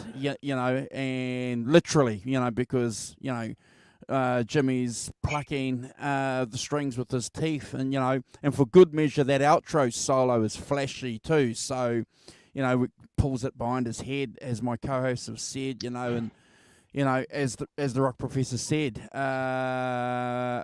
None of those solos suffer because he's doing any of these things. So, again, Simon and Brad and everyone in the chat, I remember the first time I saw that, it kind of freaked me out. I had, most of the guys, back when I was, a young guy, were so serious with their guitars. You know, they had it up here or down here, you know, and they were sort of looking at it and they were playing it. And, you know, it was this like, you know, for someone to do that. Yeah. And then later on, some more weird stuff with it. It's like, and it still kind of freaks me out. It's the blueprint, isn't it? The rock professor likes to talk about manifestos. Manifestos are really important to our channel because a manifesto is a declaration of something, you know. And here we get, you know, this song clearly is the manifesto defining point for me, Simon. And yeah, you know, Brad's already spoken about that the tonal aspect of these songs, and that's great. You know, we love Brad. You know, talking about the fuzz being on and playing you know, that's fantastic. We got to have that information. But Brad, I'm just going to give it a Brad score because he's chewing it and he's throwing it behind his neck, bro. That's worth more than 10. Absolutely, yes. It's well, you know. To be fair, if I can just digress a little bit. To be fair, I had seen Stevie Ray Vaughan do that kind of stuff. You know, that that Monterey gig. We'd already seen the Monterey gig stuff, so we'd already seen this guy doing all this and flipping his guitar and doing all this kind of stuff. But that was more contemporary, you know, so, and we were still freaked out by that. But to go back and see, oh, okay, so, this is where Stevie Ray Vaughan got it from too. Yeah. You know, and then starting, you know, to put all these points together and, Brad score. No, it's worthy of a Brad score. It's, so, guys, there's no footage of Can You See Me? No. Are we going to do a of that? Yeah, because I just ranked. Well, I just pretty much ranked obviously the DVD, but it's a great version of Can You See Me? It goes for 2.5 minutes or 2 minutes 37. He blasts. Sorry. Hyperspeed. It's like it just blasts through the song, and the way it starts off, can you see me? It invokes a little bit of it's like a break between Hey Joe and the next song. It gives you a little bit of breathing space. But for me, I love the version of Can You See Me? I just wish there was some visual aspect behind it as well. Unfortunately, the cameras were off at that point. Maybe they were changing tapes or what, I don't know. But for me, I have to say it was probably, you know, a 10 out of 10 for me as well, and never a skip. Simon. Yeah, it's to me, I had a kind of, and I had to go away and kind of, you know, re-listen to this because I was thinking, I don't remember this song at all. It's like in contrast to all the other songs in here, which to me are just bona fide classics, you know, and I know them all like the back of my hand because I've heard them so much. I didn't know this when I was thinking, why don't I? Yes, good night, Holly. Just go to sleep. Take care. It's so I had to go away and kind of listen to this, but it kind of struck me. It's got that really fast, heavy chord. So like, I remind me of quite punky in a way. You know, it's got a proto-punk kind of vibe to it, with a kind of frenetic drumming. I think for me it kind of suffers from I don't really know it that well as a kind of, you know, it's not really going to hit stuff. So I only gave it 7.5 out of 10, considering what all the other songs on here. I think it's a bit slighter than that, but I mean I think that it has a place and it does a thing, you know, and it kind of, you know, between Hey Joe and the next song, you know, it's kind of, you know, it has a dynamic quality that is really good in the set. And does something that maybe the others, you know, the other songs don't do, in that kind of fast, frenetic, kind of much more chordy kind of thing that he doesn't do elsewhere. And again, he's got that, you know, the edge of feedback solo, you know, so controlled chaos a bit, but you know, he lets it all go, doesn't he, as well? So yeah, 7.5 out of 10 for me, and it's not a skip, but as I say, I just don't know it. I'm judging it possibly a little harshly in the fact I don't know it nearly as well. Therefore, it doesn't resonate quite in the same way with me. But, Andrew. Yeah, I'm not going to offer much more. I too, I'm going to give it an 8.5 out of 10, and I think it suffers because we don't have the visuals to go along with it. But yeah, I picked up too. I've got a note here on punk. It's definitely got a vibe going there as well. And Jimmy's certainly out to prove a point. He wants to. Yeah, he's definitely keen on blowing things up, and he's doing it artistically with his guitar. But never a skip though, never. Yeah, it's a pretty cool version of it. Like if you go and listen to the original, it's pretty cool. But I mean, it isn't more of an album track, but interesting choice to throw into the set. I will put that. Yeah. But the other thing, Brad, sorry, I don't think I will check on this because it's in the cover, but I don't think my version of Are You Experienced has it on. I've got the stereo version, the American stereo version. I don't think it has it on. I think it's. I will check to see if it is or not, but I don't, I know that album pretty well. I don't have any particular memory. I will check after the show just to see if I've gone mad. Quite possible. Yeah, I'm not sure. Mine's definitely got it on it. So But obviously we get to the next song, Cries Mary. So I'm a bit biased to this song because I love it. Me too, bro. I adore the version on Are You Experienced, and I love the song, but I especially love this version. It's very delicate and mellow. The dynamics of the band have shifted on this song. Mitch and Noel are just sitting back, holding it down very tight and very subtle. Jimmy sings very subtle, mellow, soulfully, delicately and beautifully. He's transferring this energy in his vocal here. It's quite unique what he's doing. The rhythm playing through the song, he evokes emotion the way he plays, and then the guitar solo, it's a little different to the recorded version, but again, very unique and sounds fantastic. If you watch Jimmy's left hand on this particular song on the footage, which is his strumming hand, excuse me, he plays over the neck of the guitar quite a bit to get that little warmer tone, and he's playing very delicate on it. So, it gives a very delicate tone. Instead of playing across the pickups, he moves across the neck, and I think he does that on a lot of stuff like Little Wing, Castles Made of Sand, all those sort of songs. He does play right at the start of the neck. You can really hear this is, Jimi Hendrix to me is arguably one of the greatest rhythm guitar players of all time, and you can really hear his style and playing on this.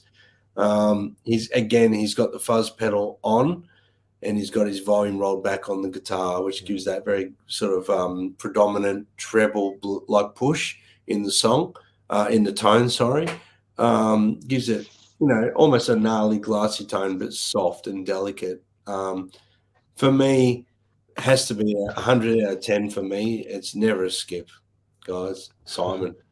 Yeah, it's absolutely. What can you say? It's one of his greatest songs. It's just one of the great songs, isn't it? As a song, transcends all of that for me. It has everything. It has a fantastic melody.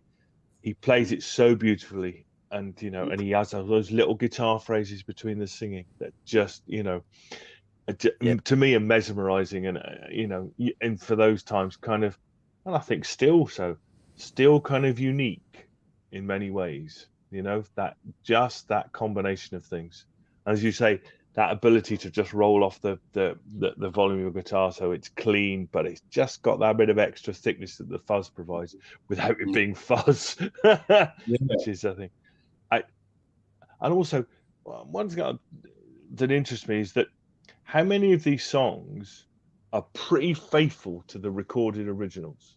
They're actually the same, there's not really much in the way of extended jams and things like that. A lot of the reasons, things are,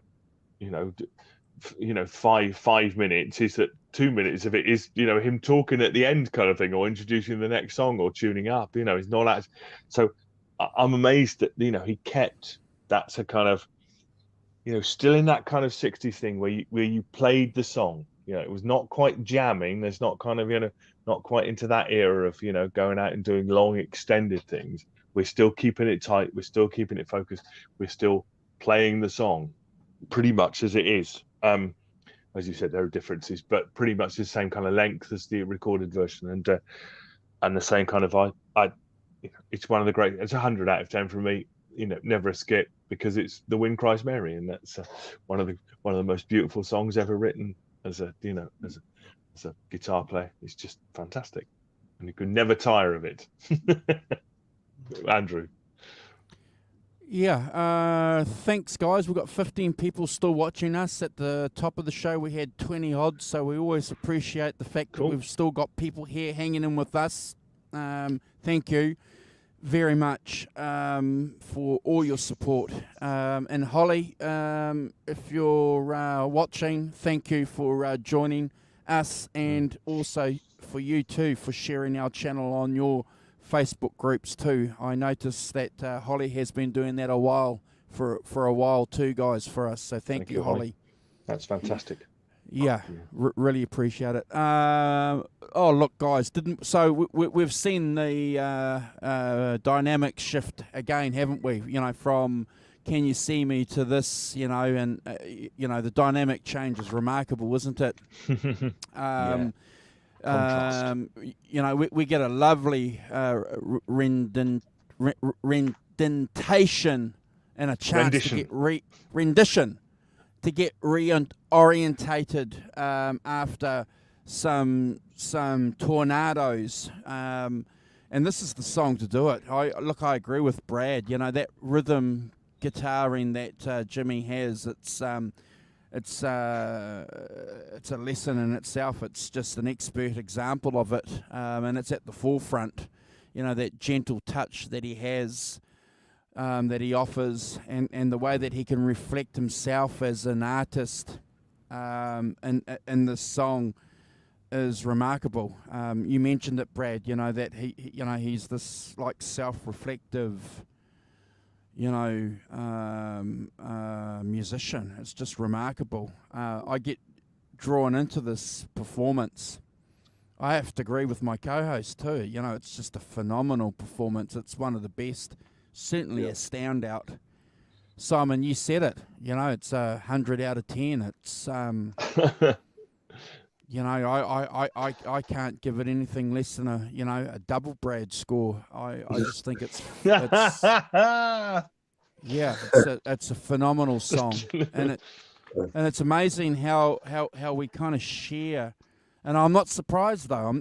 Between our co-hosts and people in the chat, because I think we can identify something that's like really, really good amongst all the other good stuff, and I think, this isn't Purple Haze, this isn't Foxy Lady, this is, Winning Cries Mary. It's just completely, Simon, you like to say it often. It's a contrast. It's one of those great contrasts. How can you not love it? Yeah. Absolutely. It's got wonderful lyrics in it too. If you really pay attention to the lyrics, they're beautiful. So it is a poetic genius, and we go on about we've done that with Axis Bowl's Love. We spoke about him being a poetic genius, and this is one of his. Wind Cries Mary is one of those for me. Beautiful. 24 years old, bro. I know. I know it's mind blowing to me that the 24-year-old dude was that. Like I said, I've said it before about Hendrix. He was like a messenger sent from somewhere else to send a message to us all, and was taken away from us far too soon. You know, it was above and beyond normal. He was exceptional. Yeah. Yep. So, Yeah, completely. Yeah. Which brings us to the second last song, Purple Haze. Yeah, it's really groovy.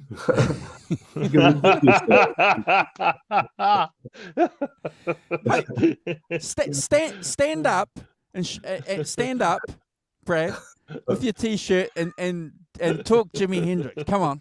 All right. Yeah, it's really groovy. It's really outside, man. In the rain, no buttons to push. That's a good little song. This is for the girl in the back with yellow underwear. Yeah, this is a little song called Foxy Lady. This is for the girl in the back with yellow underwear. Well done. 10 out of 10. Brad score. That's fantastic. Dig, brother, dig. Lovely. It's really outside, I'm going to have to screen 150. 150. I'm going to remember that. 150. I'm going to time timestamp it. this. Yeah. Oh, dear. I've lost train of thought now. Sorry. Purple Haze. Fantastic. No. Purple Haze, yeah, we'll dig because it's a really cool version. It's really groovy. It's an explosive version of this song. Mitch Mitchell on this song is over the top. He's explosive. He pushes the song. You know, Noel's really keeping that bottom end tight. But Hendrix again, he's pushing the bounds of reality in this. He's not only an audible experience, but a visual experience for the crowd. He's playing with his teeth again. Yep. His solo in this is just blistering. Again, the band are on top of their game here. That you can tell the experience, Jimi Hendrix experience, were really out of sight, man. No, they were really groovy. No, they were really together. Yeah, you could tell that they had their performance down, their act down, well rehearsed. And again, the song doesn't stretch out for very long, Simon. Like you mentioned, it's very close in time structure to the original. It's not much longer. And for me, look, Purple Haze, what can I say? You know, if you're not freaked out by Purple Haze, you know, I won't do it.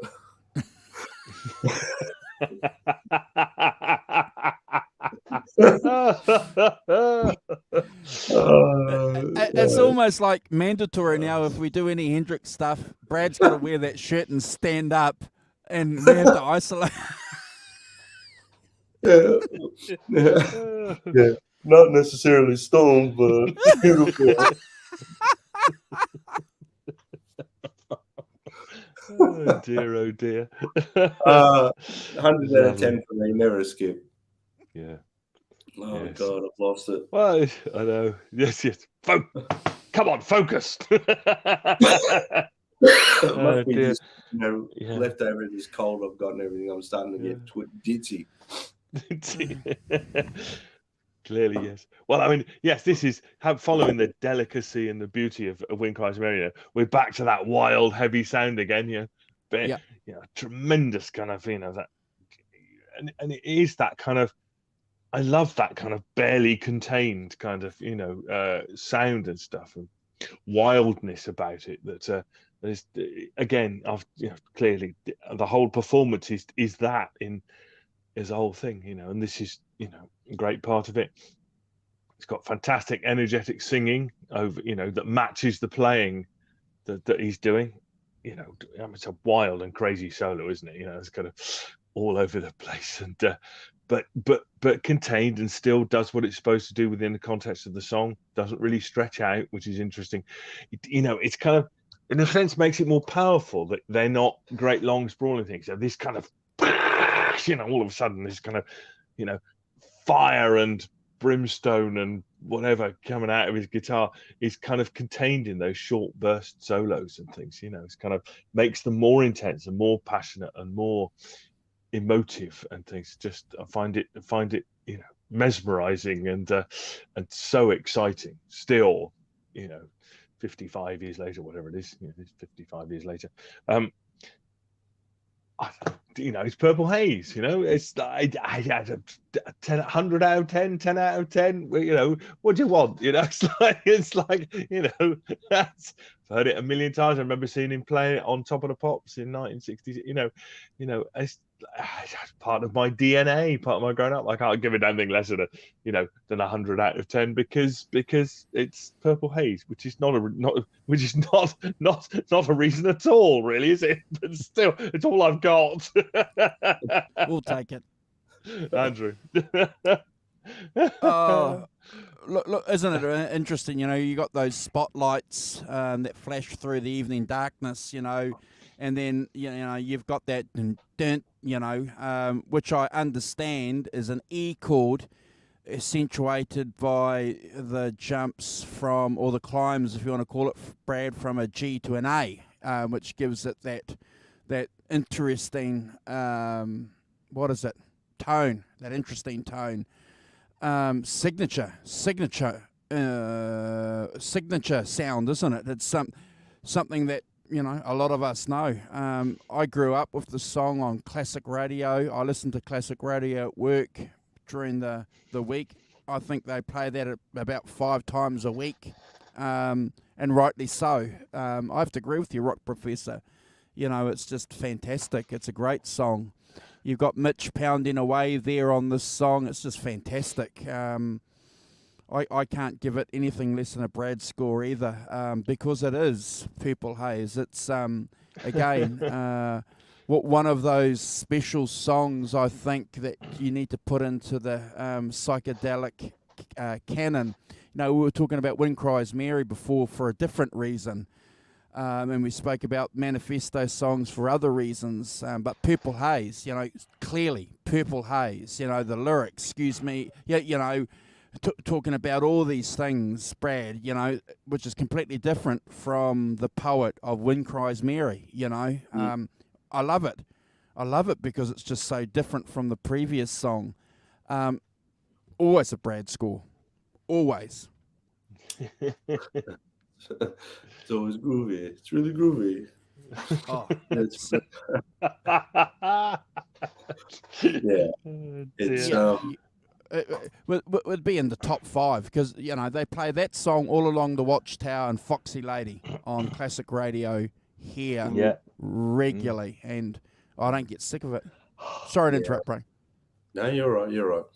Look, it's it was a Purple Haze was a song that was very important to Jimmy at the start of his career, because he obviously his first single was Hey Joe, and Purple Haze had to be like the knock the walls down. This is my song. This is my thing. Yeah, this is my psychedelia experience. This is my psychedelic rock experience. Sorry, that's what I was trying to say.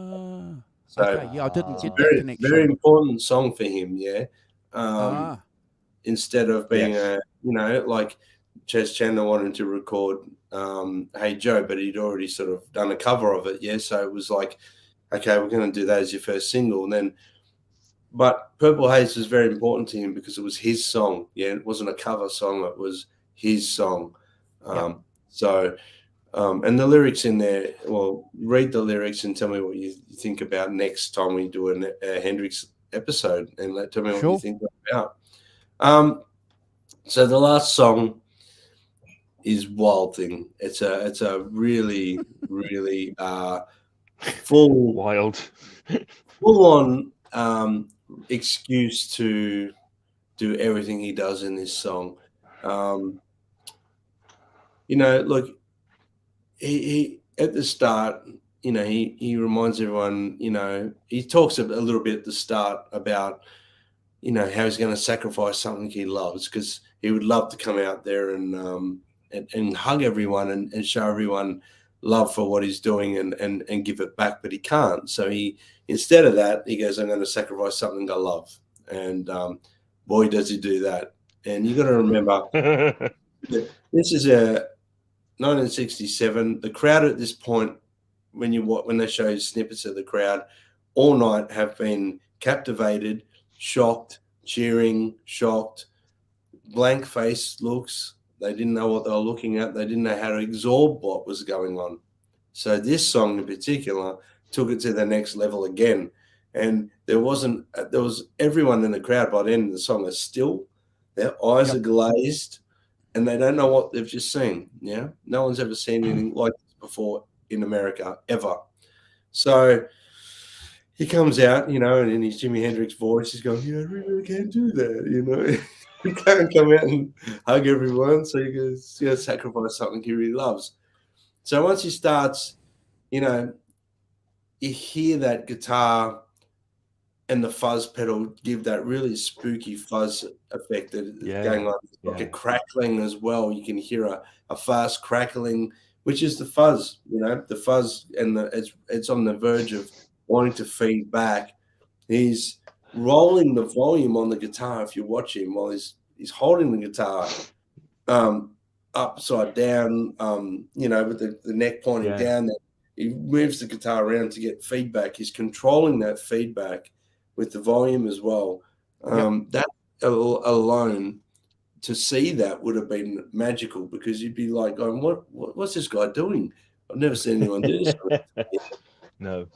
But what he was doing is getting all these wild sounds out of it, controlling feedback, using the trem bar, you know.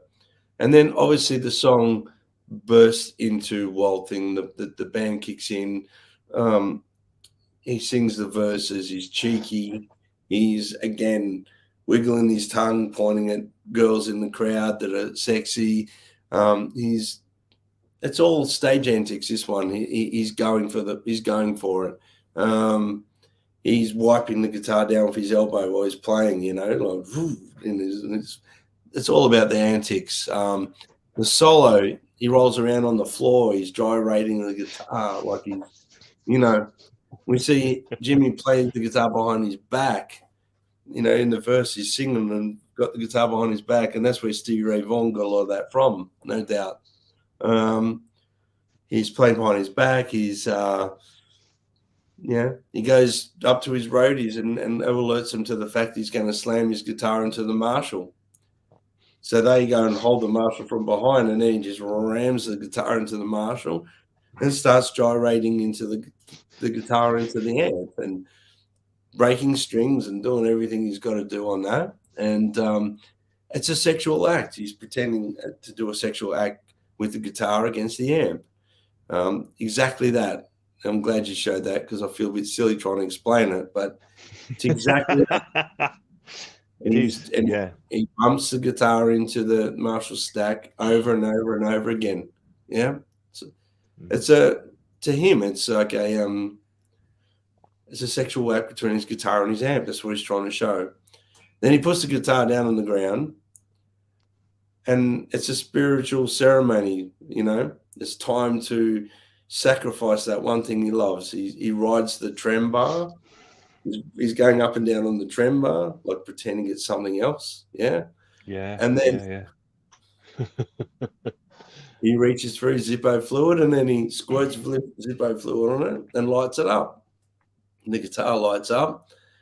Then he kisses the guitar, but just before he lights it up, and it goes up.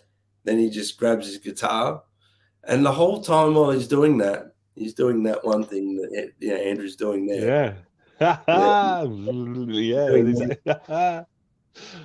Mind you, while this is all happening, Mitch and Noel are going ballistic on the drums and there's some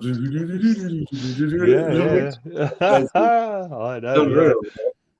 And then all of a sudden he just grabs the guitar and starts smashing it to pieces, and he throws a few pieces out to the crowd, and you just sit No, they're showing the people sitting there, and they're just in shock. The people in the crowd are blank. They don't even know to cheer or what. They're just like, what the hell am I watching now? So for the shock factor alone, and the performance alone, it has to be 100 out of 10 for me. Never a skip. It's a pivotal moment in history. He was time stamping himself in America. I'm here. I'm not going anywhere. And I think he outdid the Who with that burning the guitar and all that. So, yeah, Simon, I'll pass it over to you, Rock Professor. Well, yes. Pete Townsend only smashed his guitar. Jimi Hendrix set fire to it, then smashed it. And it's, as you say, in this kind of ritualistic thing, the flames. That's just. Yes, it's extraordinary. It is extraordinary, isn't it? Even clearly some of it is premeditated. Because you don't just have lighter fuel lying around to do stuff. So there's certainly.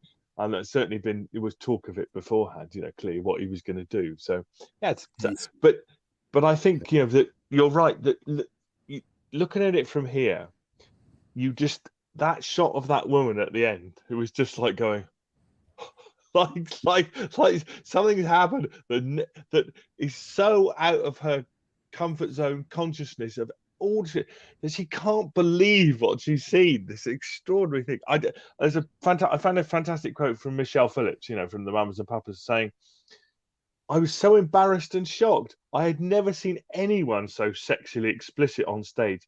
I'd never seen anyone treat their acts like that. We were always so careful about our instruments, and when we travelled, we had the guitars in the plane with us. And then to see him set fire to the guitar, to slam it to bits on the stage, was very upsetting. It was a form of expression that I was not prepared for. And I think that kind of sums it up, and that's it in a nutshell, isn't it? It's like the shock of somebody setting fire to their guitar and then smashing it, and then, as you say, smashing it into their gear and all those things. It's just, it becomes a kind of visceral thing, doesn't it? That just outside whatever you'd had before. Nobody before was setting fire to their guitars. Nobody before had produced that kind of visceral, powerful, emotional, sexual performance in the way that he does. Wild Thing. I think I love you. It's like, well, you know what you're talking about, Jimmy. It's not buying an ice cream, that's for sure. It just. And it still makes the hairs on the back of my neck stand up, because this version is on that album I showed at the beginning, the white, the white album with him just sitting on it. It's on there, so I'm, massively familiar with this as a version, and it's, it's always blown me away. Even just the sound, never mind the pictures, just the sound of it, the thought, what he's doing, setting fire to his guitar, and there's feedback, and he's, as you said at the beginning, he's using the whammy bar to control the feedback and all that stuff. I don't know whether people have ever seen that before. That kind of stuff. It's just, it's 100 out of 10 for its historical significance, and it's, as you say, kicking down the doors of America for his career, and showing people, that taking that kind of wild rock and roll performance of someone like Little Richard and taking it to a different level of kind of rock, within a rock context, that is, I think, is, that context of it is makes it 1,000 out of 10 as a historical, piece of music playing, and also just being so carefree that feedback, just noise, crashing and smashing, and just that general cacophony is an acceptable part of a song, and pushing the limits, into those kind of avant-garde areas and things like that, this is the beginning of that to me, and all those people taking on that, the fact that you could have a guitar because it makes noise, not that it's, clearly he does other stuff. Cries Mary is beautiful, but this has a kind of visceral energy that is kind of, to me, brand new in rock, and takes it in a whole new direction that everybody else has taken it. But he was the original, person doing it. And I think this is a document of that, and I think its importance cannot be underestimated. Therefore, 1,000 out of 10 from me, because what else am I going to do? Andrew, what can you say? Yeah, well, what can I say? Thank you, Brad, especially for your breakdown. Visually, that wild climax of Monterey is compelling and fascinating, isn't it? From an audio standpoint, there's not much going on.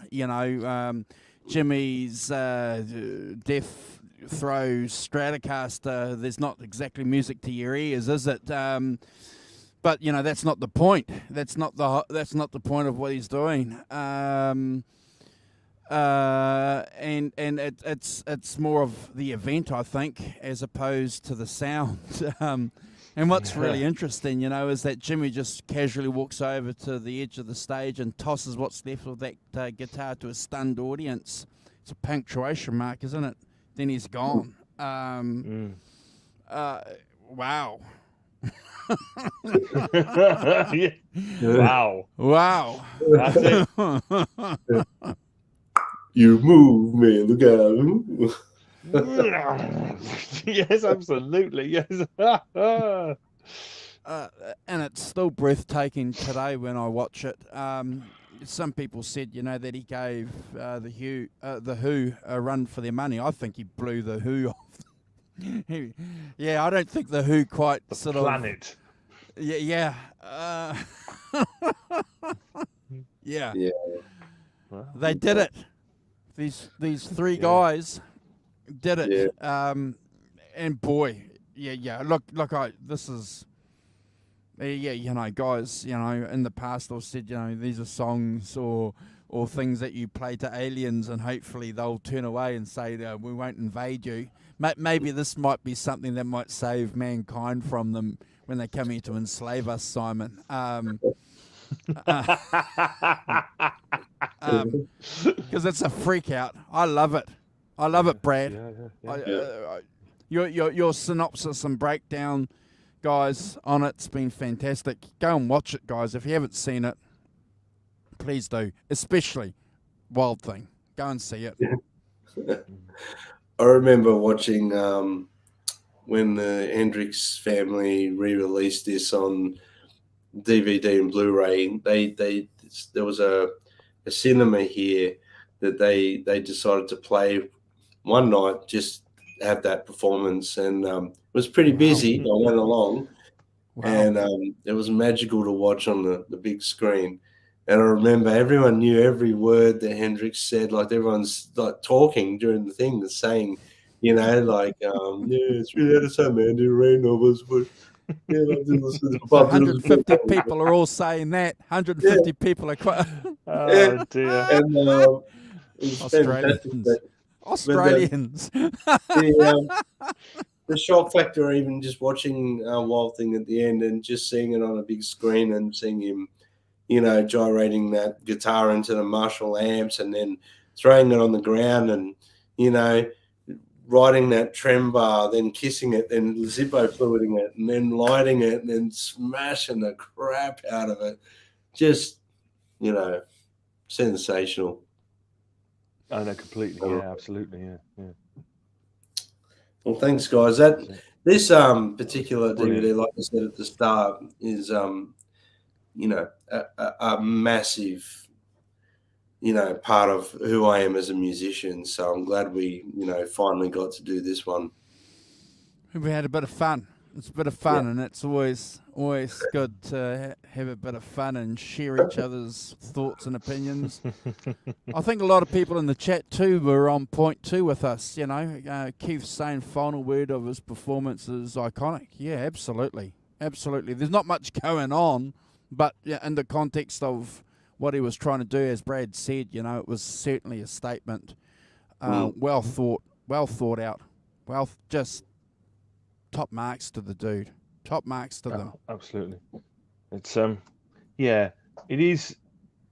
I've just put a link in the chat to a really great article written by a black British writer who writes on funk and reggae and rock, Lloyd Bradley. brilliant, and from the Guardian, which is just, it kind of sums up, you know, that the impact and the kind of you know, that thing. I mean, you know, it says things, you know, about Hendrix's dazzling technique combines the use of feedback and fuzz to almost casually create music of stunning strength and inventiveness.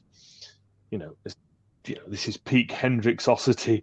A live performance has probably never been bettered or was never recorded if it was.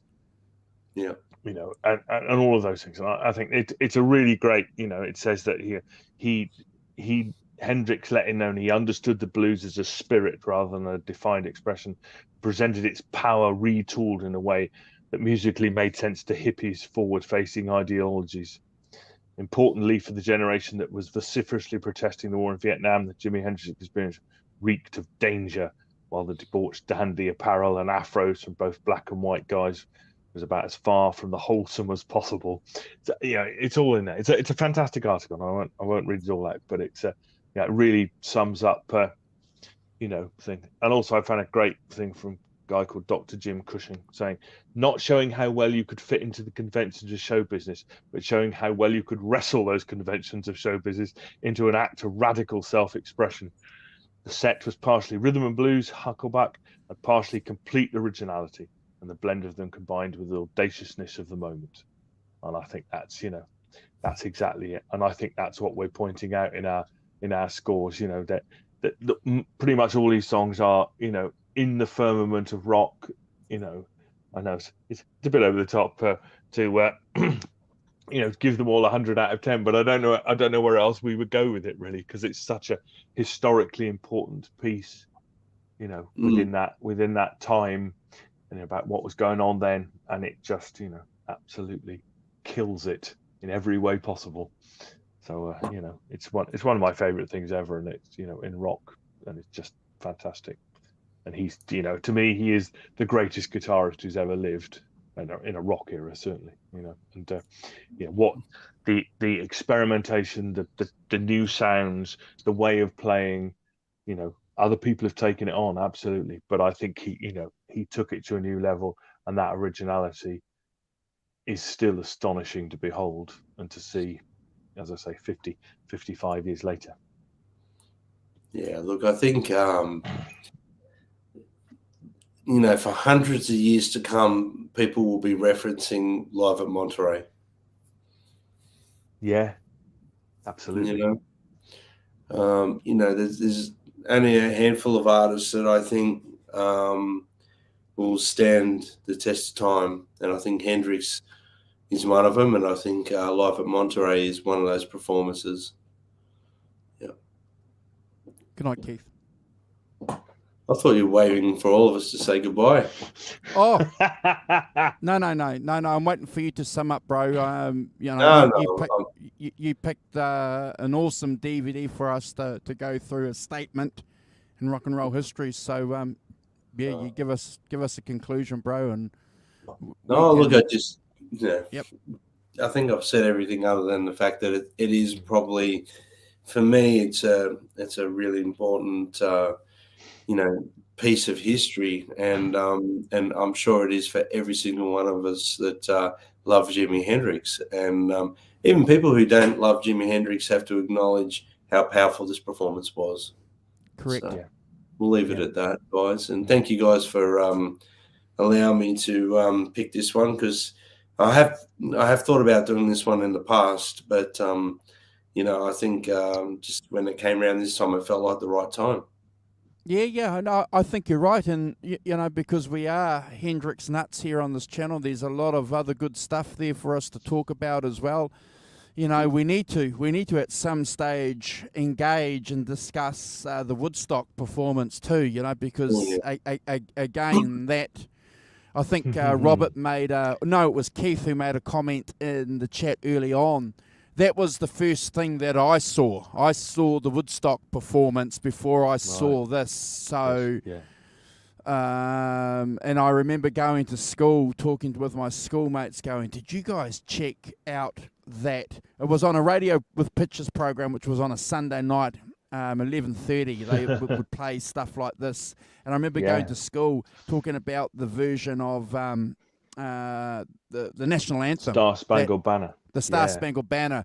First time I'd ever heard that, and it was like, wow. But yeah. I look forward to it, Brad. Discussing more. Who said we were going to run out of shit to talk about? Nobody's running out of stuff to talk about yet. Thank you, bro. I'm going to timestamp this for anybody. Well, 150. At 150, I'm going to timestamp it. We've got Hendrix himself making a. It's our first TikTok.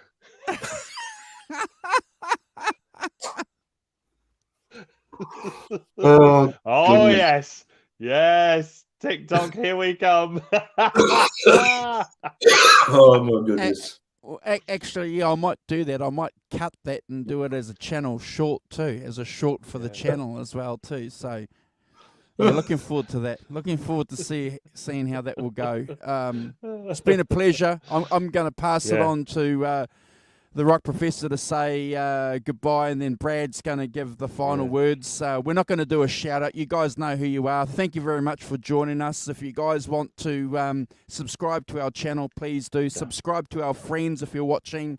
If you've managed to get to 2 minutes and 20, subscribe to our friends on our channel's page. If you want to be on our channel's page, we'll be there. Gretch Zeppelin, email me. We'll get a T-shirt to you.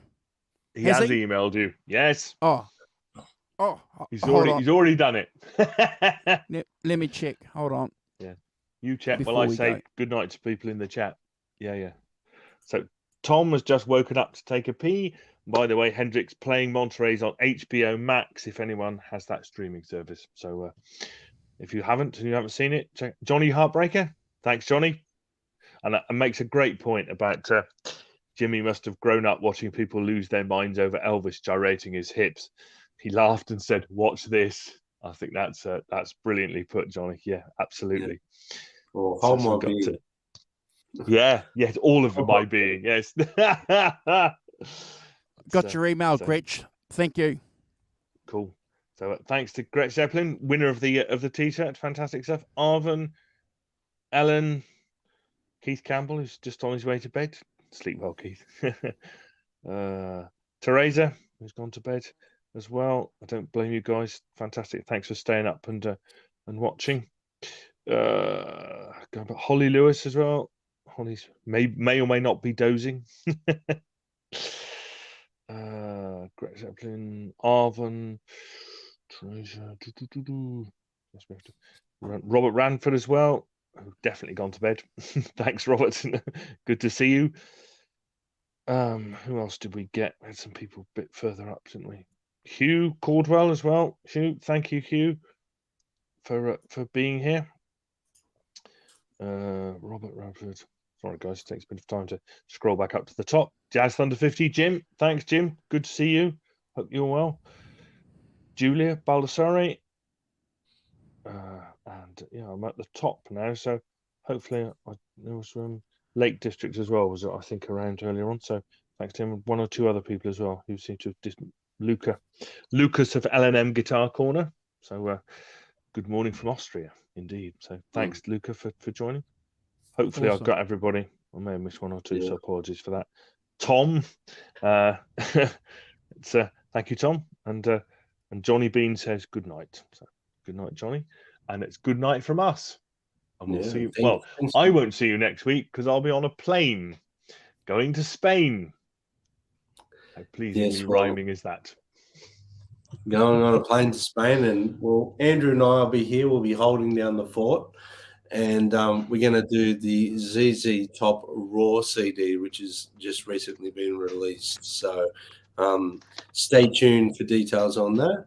And thank you so much to everyone who joined us today and indulged us on our Jimi Hendrix Monterey special. Thank you.